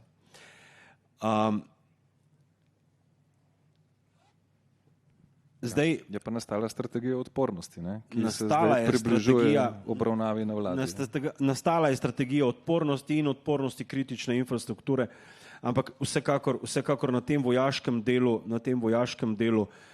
vojska v tem trenutku ni, Slovenska vojska v tem trenutku ni to izvedla. Treba je pa povedati, da je vojska trenutno ne samo pripravah na največji cikel opremljanja, ampak hkrati še v zelo resnem notranjem prestrukturiranju, kar bo lahko poveljnik sil kaj več povedal. Namreč samo preoblikovanje Slovenske vojske in nazaj formiranje prostorskih sil je tisto, ki je bilo v zadnjem letu oziroma 2 eden od ključnih načrtovalnih procesov in ki se zdaj v naslednjem koraku more odviti. Obrambni izdatki, tako kot sem rekel, torej 2% v preteklem letu, v letu 26 2,2%, kar je iz tiste številke, ki je bila v letu 24, torej 1,35 izjemen preskok. In dejansko je treba seveda povedati, da ta preskok ne bi bil izvedljiv, če ne bi v naših dosedanjih procesih, naši sodelavci po različnih direktoratih se zavedali in razumeli, da moramo vse tisto, kar sem prej naštel, narediti še enkrat. In v praksi jaz dostikrat rečem, da je Ministrstvo za obrambo trenutno ministrstvo, ki dela na 5. potenco in da lovimo in za nazaj in za naprej. In kar se tiče all of government, all of society approach, pa naj zaključim, mogoče sem z eno mislijo. Zagotovo ni vojske, ki bi lahko premagala narod, ki se cel upre nasprotnikom. To smo Slovenci dokazali že nekajkrat v zgodovini. In naša obramba temelji na tem. Naša obramba temelji na izkušnjah iz leta 91, naša obramba temelji na izkušnjah iz 2. svetovne vojne. Naš način delovanja in povezanosti Slovencev je tisti, ki je ključen, in tukaj je ta največja boniteta, ki je že prej gospod Skalar omenil, torej povezovanje države, gospodarstva, civilne zaščite, vojske, kuharjev, Darsovih delavcev in vseh ostalih, ki smo v tem krogu, je tisto, kar dejansko pomeni all of government, all of society approach. Hkrati imamo pa sistemske rešitve, ki jih ima malkatera država v Evropi ali pa v svetu. Sistemske rešitve, kot so recimo gospodarska družba posebnega pomena za obrambo. Sistemske rešitve, kot so blagovne rezerve. Vrsto zadev, ki jih imamo v Sloveniji, je marsikatera celo edinstvena in vse to nas pripelje do tega, da mi dejansko ta celosten vsevladni pristop obrambi in varnosti imamo in tudi zagotavljamo. Hvala. Hvala lepa. Željko. Hvala. Glede na to, da sem bil izzvan, vezano za 8-kolesnike, bom podal tudi malo bolj detaljnejšo obrazložitev. Skratka, proces je potekal že skoraj 3 leta. Eno je zaključek projekta Boxer, pa nadaljevanje valjda nakupa novih 8-kolesnikov, pa ta investicijski projekt ali pa program. Mi še nismo zaključili, valjda, se še zmeraj odprt proces nabave, vendar smo si vzeli čas par mesecev, da glede na to, da je zaključen bil projekt Mangar 30, da naredimo vse validacijske postopke, da certificiramo oborožitveno postajo in kar je ključno, v tej oborožitveni postaji so predvideni slovenski, kar je slovenska, tudi slovenski moduli za protioklepne raketne sisteme, za prežečje streljivo, skratka kamikaze, za brezpilotne letalnike, izvidniški stolpi slovenski in tudi radar. Radar za detekcijo mikro, valjda tudi večjih, brezpilotnih letalnikov tam nekje do 7 km. To so vse slovenski razvojni projekti in danes mi ocenjujemo, da ko bomo imeli podpisano to pogodbo, da bo, valjda se pogovarjamo z Finci, finskim obrambnim ministrstvom in finskim podjetjem Patria, in ocenjujemo, da bomo imeli več kot 60% slovenskih proizvodov integrirano na ta vozila. Drugo, kar je izrednega pomena, in tam so tudi največji prihranki, ko gledamo vsaj 30-letno življenjsko dobo, je vzpostavitev logistične podpore za vzdrževanje vseh teh sistemov. Mi smo imeli leta 2010 ugrajene postaje, lahke postaje na izvidniških vozilih in vse skozi od takrat smo imeli težave z vzdrževanjem teh postaj. Danes smo na ta vozila Liv Kobre ugradili slovenske postaje in vemo, da se delujejo in imamo domačo podporo tudi glede servisiranja, tudi morebitne nadgradnje teh sistemov. To je ključno. Torej, ko bomo kupili 8 kolesnike za opremljanje obeh bataljonskih skupin in izvidniške in klasične, bom rekel, bomo imeli doma support in za vozila, ker je danes že vzdrževanje, in za vzdrževanje kupole, in za nadgradnjo, in vzdrževanje orožja, vzdrževanje optoelektronskih sistemov, C4I, kot je tudi slovenski razvojni projekt in so slovenska podjetja vključena v to, radarjev, sistema za izvidovanje in tako naprej. To je ključno. Samo pri nakupu je več kot 60% slovenskih proizvodov, odštejemo davek, ker tak davek ostane v državi in to je ta zgodba. Če samo omenim tu zgodbo, pri vzdrževanju 60 let lahko je več 100 milijonov prihranka glede na tiste projekcije, ki smo jih imeli v preteklosti. Najlažje je danes kupiti na trgu. Verjamete mi, tudi Nemec je zdaj pred kratkim podpisal pogodbo za nakup 6 kolesnikov, ki še nikjer ni, niti renderja nimajo narejenega. Zakaj oni zaupajo svoji industriji? Bodo že enkrat naredili, pa bodo problemi taki drugače bodo reševali. Torej, tako kot je tudi Boštjan omenil, zaupati moramo svoji industriji in jaz sem prepričan, da bomo pripeljali do konca te zadeve. Glede protidronske zaščite ali pa teh brezpilotnih letalnikov smo tudi zaključili razvojni projekt in smo v pripravi in imamo potrebni investicijski program, smo v postopku priprave naročila za nakup slovenskih brezpilotnih letalnikov za izvidniško in tudi drugo dejavnost. Več detaljev pa ne bom omenjal. Skratka, smo v procesu priprave naročila. Drugo, vezano za protidronsko zaščito, kaj je avtomatično tudi protiletalsko. Mi smo, skratka, zaključen bil projekt Mangar 25, tam je top 25 protiletalski, so s posebnim streljivom, je z bližinskim vžigalnikom, skratka, lahko tudi proti roju brezpilotnih letalnikov se bojuje. Izredno učinkovit sistem, zelo učinkoviti radarji, od nemškega proizvajalca Hensoldt, optoelektronski sistemi in to je vse skupaj povezano. Prvih 6 teh oborožitvenih postaj je naročeno. Prve 2 naj bi bile do konca letošnjega leta, na kar se začnejo vsi validacijski postopki, preostale 4 pa predvidoma dobimo v prihodnjem letu. Torej, to je prva enota s 6 oborožitvenimi postajami z integriranim topom 25 in tudi lanserji za protidronske rakete, ki imajo domet cirka 6 km. In računamo, da v prihodnjem letu dobimo to prvo enoto, potem je odprta zgodba za nadaljne nakupe. Zelo učinkovit sistem, to smo prepričani, to smo tudi dokazali, tu slovenska vojska na poligonu na Hrvaškem dolu v Istri, ko smo edini zadeli brezpilotni letalnik s tem sistemom. Tudi malo sreče smo imeli, vendar smo pokazali, da smo na dobrej poti, z drugimi učinkovitimi raketnimi, izredno dragimi sistemi pa niso zadeli. Tako da, ja, izredno pomembna naloga in izredno pomembna projekti za to protidronsko, protiletalsko zaščito. Dobro, hvala. Brigadir, odvračanje. In kaj drugega, karkoli drugega. Bom že na neki. Se pravi, prvo bi doktor Juvanovi, no. Se pravi, mogoče en kratek odgovor. Slovenska vojska je odprta in se zaveda, da smo lahko še vedno boljši. In to je tudi dokaz, da imamo tudi v raziskavah in razvoj, bom rekel, določene študije, ki jih dela, bom rekel, univerza, fakulteta, ki je neodvisna in to je prav. Strinjam se, da je vodja in pa poveljnik kvaliteten, dober in le tak je lahko zgled svojim podrejenim in vodi, bom rekel, svojo enoto varno in na koncu tudi zaključi, bom rekel, svoje poslanstvo uspešno. Jaz rad povem, da se bojna pripravljenost gradi na terenu, ker se gradi zaupanje v opremo, ki z njo vsakodnevno delaš in jo poznaš in znaš z njo delati. Gradi se zaupanje do soborca, če si skupaj na terenu. Gradi se potem tudi zaupanje do svojega poveljujočega, ker veš, da bo sprejel te prave odločitve takrat, ko bo to res. To vejo tisti, ki so bili v izrednih razmerah v Afganistanu, Iraku ali pa tudi pri reševanju, ko smo se prej pogovarjali. Absolutno se strinjam, da imamo tukaj še nekaj napredka.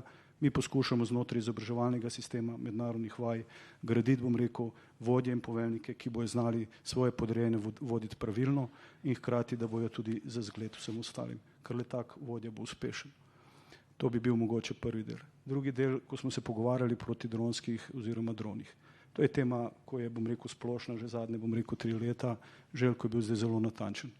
To je sistem procesov in ukrepov varovanja zračne obrambe. Se pravi, prvo je potrebno identificirati, da nekaj v zraku je. Zato rabimo radarje in tako dalje.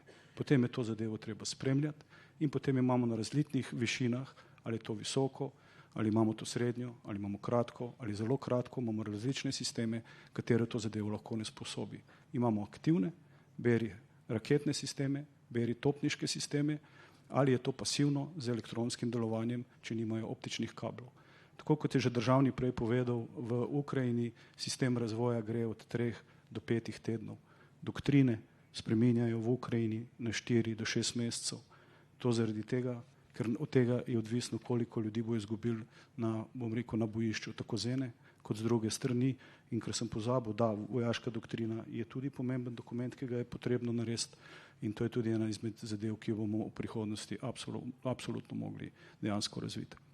Če gremo zdaj pa na odvračanje. Odvračanje je ključna zgodba je, da imaš bojno pripravljeno enoto. Če druga stran ve, da imaš pripravljeno zadevo z sistemi, oborožitvenimi sistemi, usposobljene ljudi, da lahko deluješ, potem na ta način odvračaš. Če imaš znotraj svoje sestave tudi sisteme, ki lahko delujejo na daljše razdalje in na teh daljših razdaljah tudi naredijo ključno škodo za nasprotnika, se te še bolj boji. In to je sistem, bom rekel, odvračanja v osnovi. Jaz bi pa tle vseglih podaril. Republika Slovenija je še vedno v zavezništvu in te zadeve, tako za zračno obrambo, dronsko zaščito, imamo v enem delu tudi znotraj zavezništva pokrito, absolutno pa je tudi prav, kar dejansko zdaj počnemo, da tudi z vidika nacionalnih potreb razvijamo svoje sisteme in te sisteme dejansko bomo vključevali tudi, bom rekel, z vidika uporabe in pa više stopnje obrambe naše države. Hvala lepa. Izvolite, še vaš komentar. Sem se želel sam navezati na tudi malo na izdatke. Ne. To tudi pridemo do tega all of society ali pa all of government. Ne.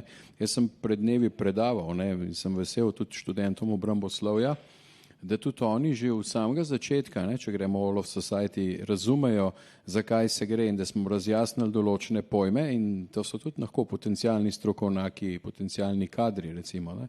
In seveda, zdaj te izdatki, ne, to pa gremo nazaj k povezovanju, ne, 60% je odličen cilj, ne, da dobimo domačih, ne, ker če vse kupujemo, ne, seveda na ta način tudi ne dajemo možnost domači industriji, da se povezuje. In zakaj ne bi nekdo, ki ima v bližini neko, bom rekel, podjetje, ki morda ni najcenejše, ampak na dolgi rok se bo izkazalo, da če bojo sodelovali doma, s tem, da bo doma, če bo prihajali, mi vsi vemo, meje lahko padajo, lahko se pa zapirajo ponovno.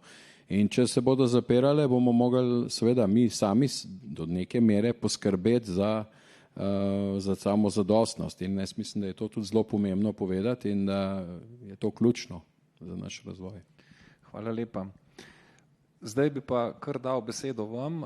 Prosim, da zastavite kakšno vprašanje, dvignite roko ali ustanite, tamle imamo kolegice, ki vam bodo mikrofon prinesle.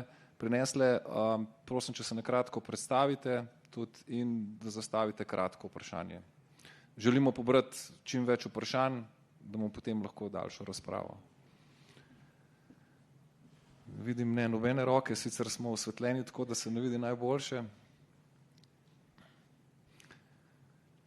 Ja, če ne, izvolite. Tukaj le spredaj, tu spredaj.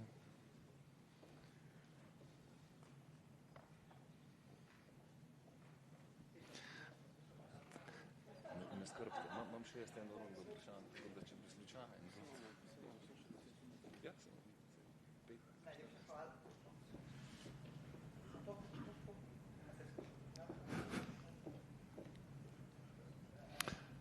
Okay, najlepša hvala, Urša Zore Tavčar, Državni zbor. Meni je pravzaprav vedno neprijetno, ker na teh srečanjih so potem vsi tiho, jaz imam pa milijon vprašanj.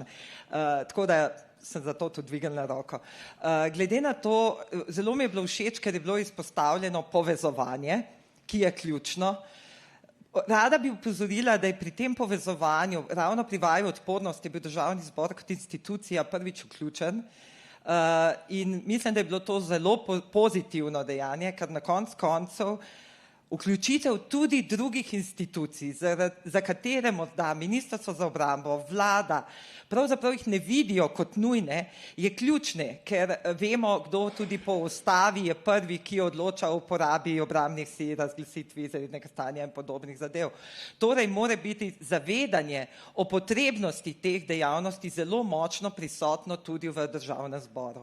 In jaz vem, da je bilo rečeno, da je bil velik napredek narejen, ampak seveda mogoče nas večina še vedno živi v nekem, oziroma želimo živeti delno v nekem mehurčku, zavedamo se, da se stvari dogajajo, da je stanje resno, ampak vsak reče, joj, upam, da tega ne bom nikoli rabil. In tudi moje prepričanje je, naredimo vse, kar lahko, z namenom, da ne bomo nekaterih postopkov nikoli rabili. Mislim pa, da je treba se tukaj, nekaj je pripravljenost, vojna, obrambna, tehnološka, na kateri se ogromno dela, druga pa mislim, da je tudi v vajo bil vključen odbor za obrambo v Državnem zboru, da je to zavedanje treba razširiti, da je treba morda odpreti tudi neko razpravo o sprejemanju zakonodajnih postopkov, načinu. Mi smo tukaj ko je bila vaja, smo odprli zelo veliko pravzaprav pravnih, ustavnih vprašanj, ki pa niso bila naslovljena. Tako da moj komentar gre predvsem v smeri na to, da sem zelo vesela, ker so tudi druge inštitucije vključene v te pogovore. Morda bi si nekje želeli, da bi bilo tega še več, ker je treba pravzaprav to zavedanje razširiti tudi med zaposlenimi v posameznih institucijah. Tukaj gre tudi za neko obrambno dolžnost, za delovno obveznost, za take pravzaprav stvari, ki se mogoče vam, ki ste tukaj in ki se s tem vsakodnevno srečujete in ki imate v okviru posameznih zakonov o obrambi te stvari urejene, rešene, da smo tukaj druge institucije, ki tega nimamo še urejeno in bi bilo fino, da vzpostavimo nek splošen know-how, ki bo veljal za vse in bo za vse uporaben. Torej, samo to je bil moj komentar. Hvala. Hvala lepa. Je še kakšno vprašanje ali komentar? Zdaj smo še v fazi nabiranja. Imamo še časa več kot 10 minut. Tako da, če je, kar dvignite, bojo prišle kolegice do vas. Gospod Držan, je? Aha, tamle, ja, izvolite. Mogoče v mestnem času, da ne zgubljamo časa, bi samo komentiral tole. Jaz kot predstavnik akademskih krogov, mi organiziramo marsikaj, stalno organiziramo neke strokovne posvete. Vabimo tudi poslance Državnega zbora in ugotavljamo, da se ne udeležujejo toliko teh strokovnih posvetov. Moram reči to, želimo si, da bi ne zdaj samo en pol prihajal na to, ampak da bi imeli majhen tudi tega dialoga, zato ker potem tudi poslanci Državnega zbora čutijo malo bolj, kaj stroka, kakšne so dileme stroke in kaj stroka čuti, recimo. Se pravi, kaj skupnega moramo kdaj tudi... Ja. Ja, ne samo poslanci, ampak tudi strokovne službe, ki v resnici so zelo pomembne pri delovanju. Lahko sam en stavek dodam? Ja, izvoli. Glede na to, da ni vprašanje. Jaz ko sem bil študent, sem bil vedno siten in sem roke dvigal in so me dol tolkali vedno. Ne? In so rekli, raj ne preveč govoriti. Ne? Jaz mislim, da je kolektivno zavest treba vzpostaviti en sistem, da bodo ljudje razumeli, da tudi če kaj narobe, študente delek se niso upali. Pa sem pa rekel, pa vprašajte, se ni važno, tudi če je narobe, boljš, da se neki odvija pa sprašuje, ker to je pomembno. Ne? Saj bomo napake, tudi verjetno nismo najhitrejši po razvoju. Ampak ko jaz z Nemci govorim, mi isto pravijo, da so zaspali, da nimajo nič. Se pravi, zakaj? Bodimo pogumni, pa dajmo, ne? Ja, Slovenci smo zelo samokritični in ponovadi se spremenimo točno s tistimi, ki so boljši od nas, zato da smo lahko bolj žalostni in zafrustrirani.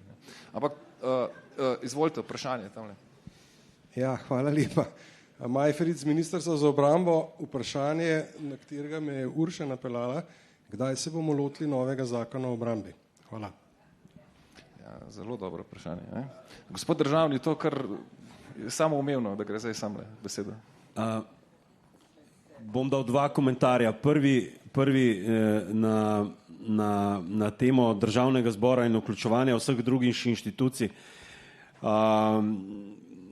Naj se na tem mestu zahvalim najprej vsem tistim, ki so pripravljali vajo odpornost. Namreč to je bilo nekaj, kar še nismo naredili v Sloveniji.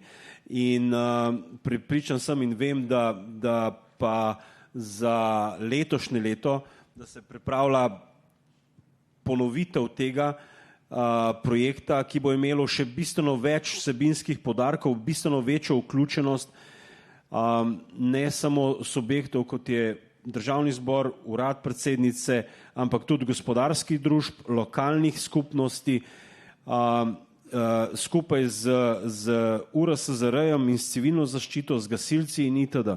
Torej res ena celostna aktivnost, ki bo bila speljana. Zelo na mestu pa drugo vprašanje od gospoda predstavnika Ministrstva za obrambo,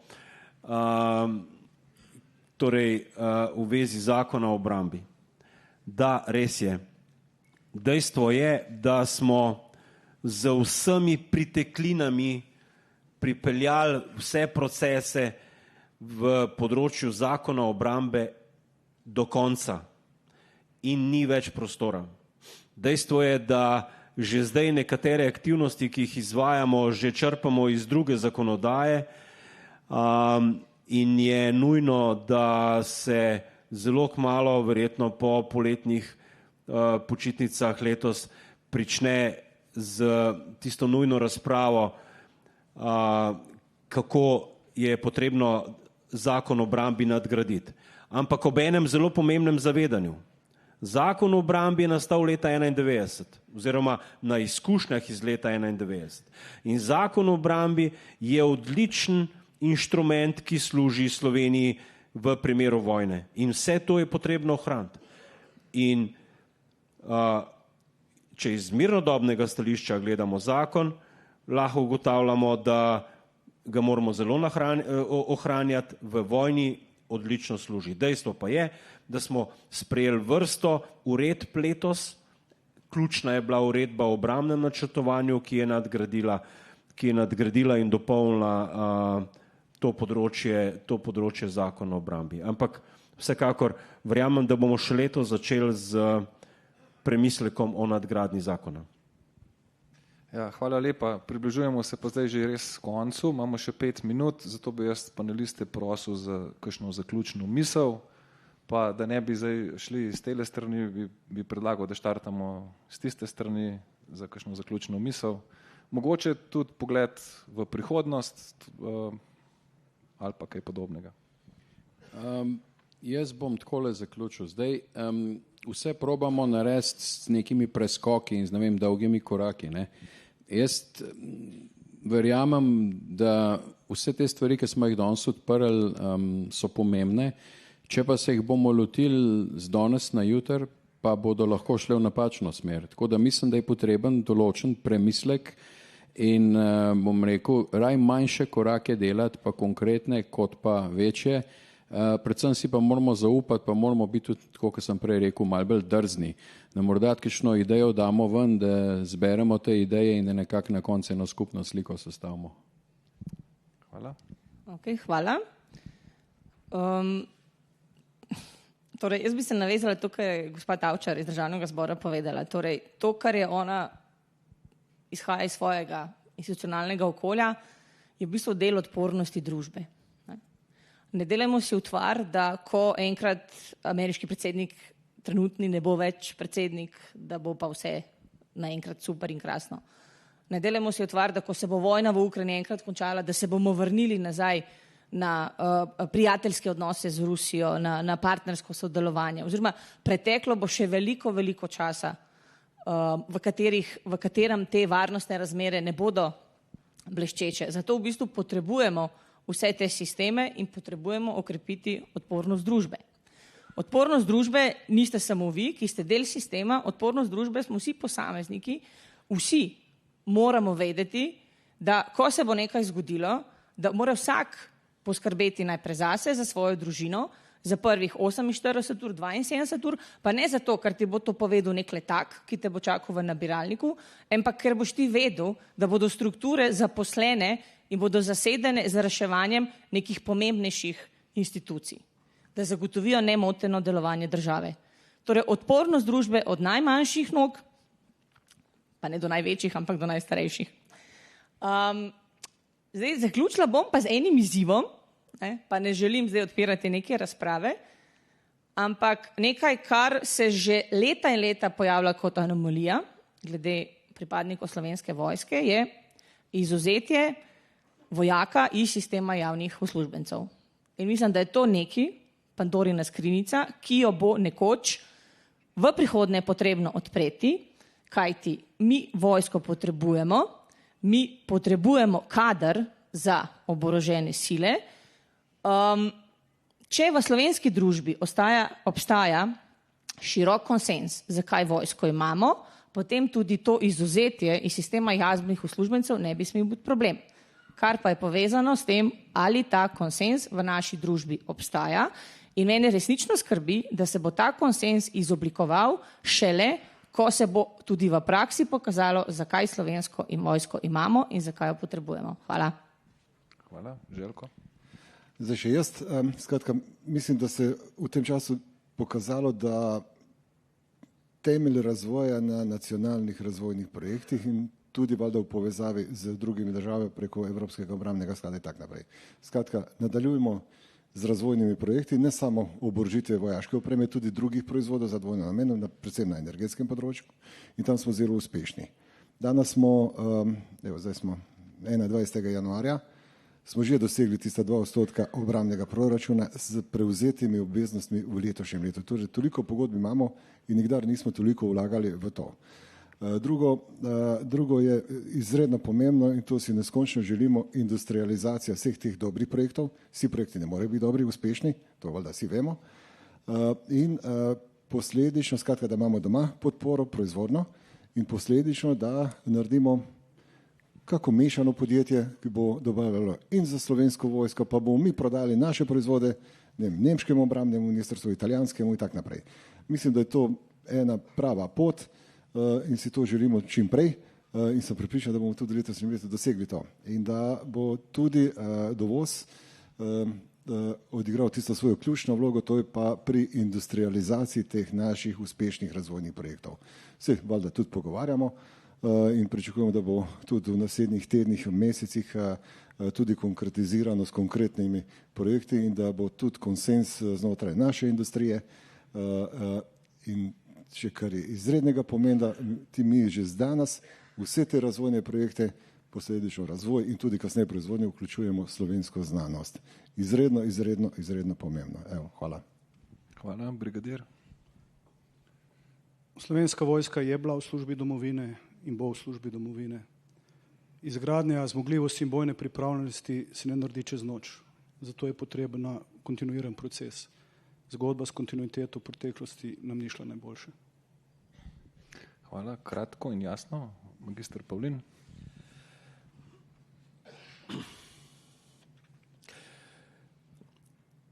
Če bi dali vse spremembe na kup, bi zagotovo rekel, da se je na obrambnem področju naredila največja reforma v zadnjem letu, v zadnjih 4 letih pa nismo besedo reforma niti enkrat uporabili.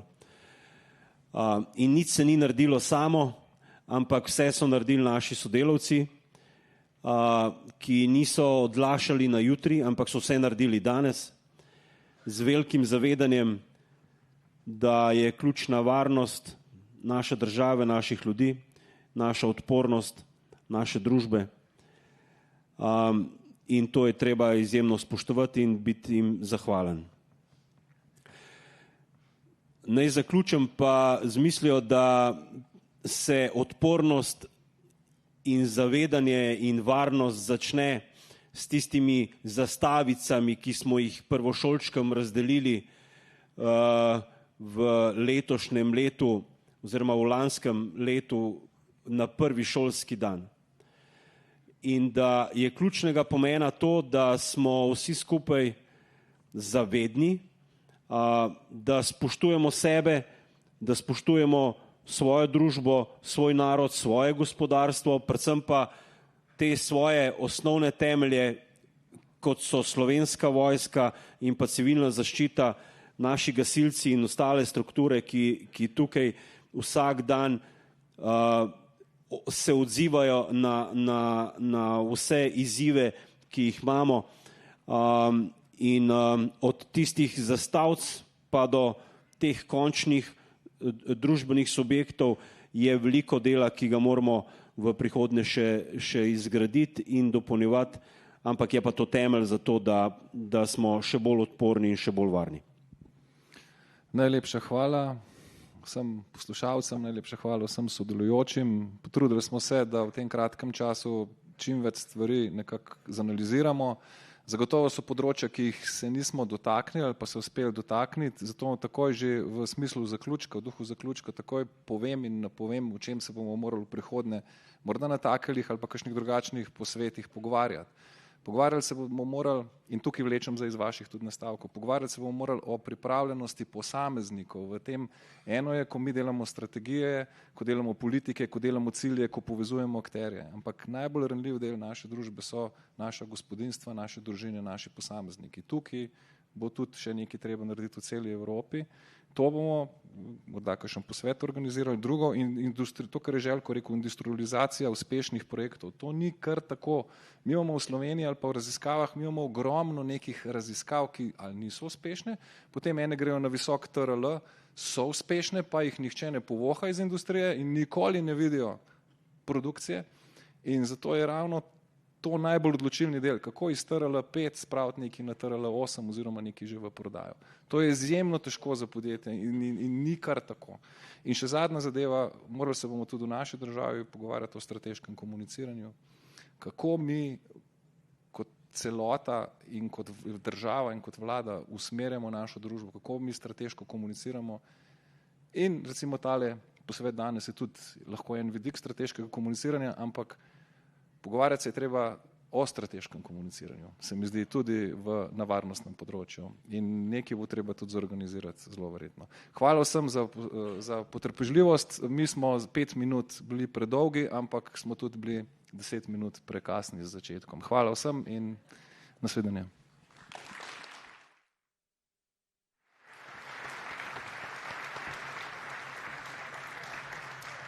Spoštovani, s tem zaključujemo današnjo prvo okroglo mizo. Tudi v mojem imenu najlepša hvala sogovornikom in moderatorju za razmisleke, poglede, izkušnje, ki so pokazali, da obramba danes ni zgolj odziv na tveganja, temveč pomemben temelj varnosti in razvoja družbe. Kar smo slišali, se ne konča pri besedah, nadaljuje se v dejanjih. Zato zdaj v sosednji stekleni dvorani sledi podpisovanje dokumentov, ki predstavljajo konkretne korake in izvedbene rezultate dela Ministrstva za obrambo v tem mandatu.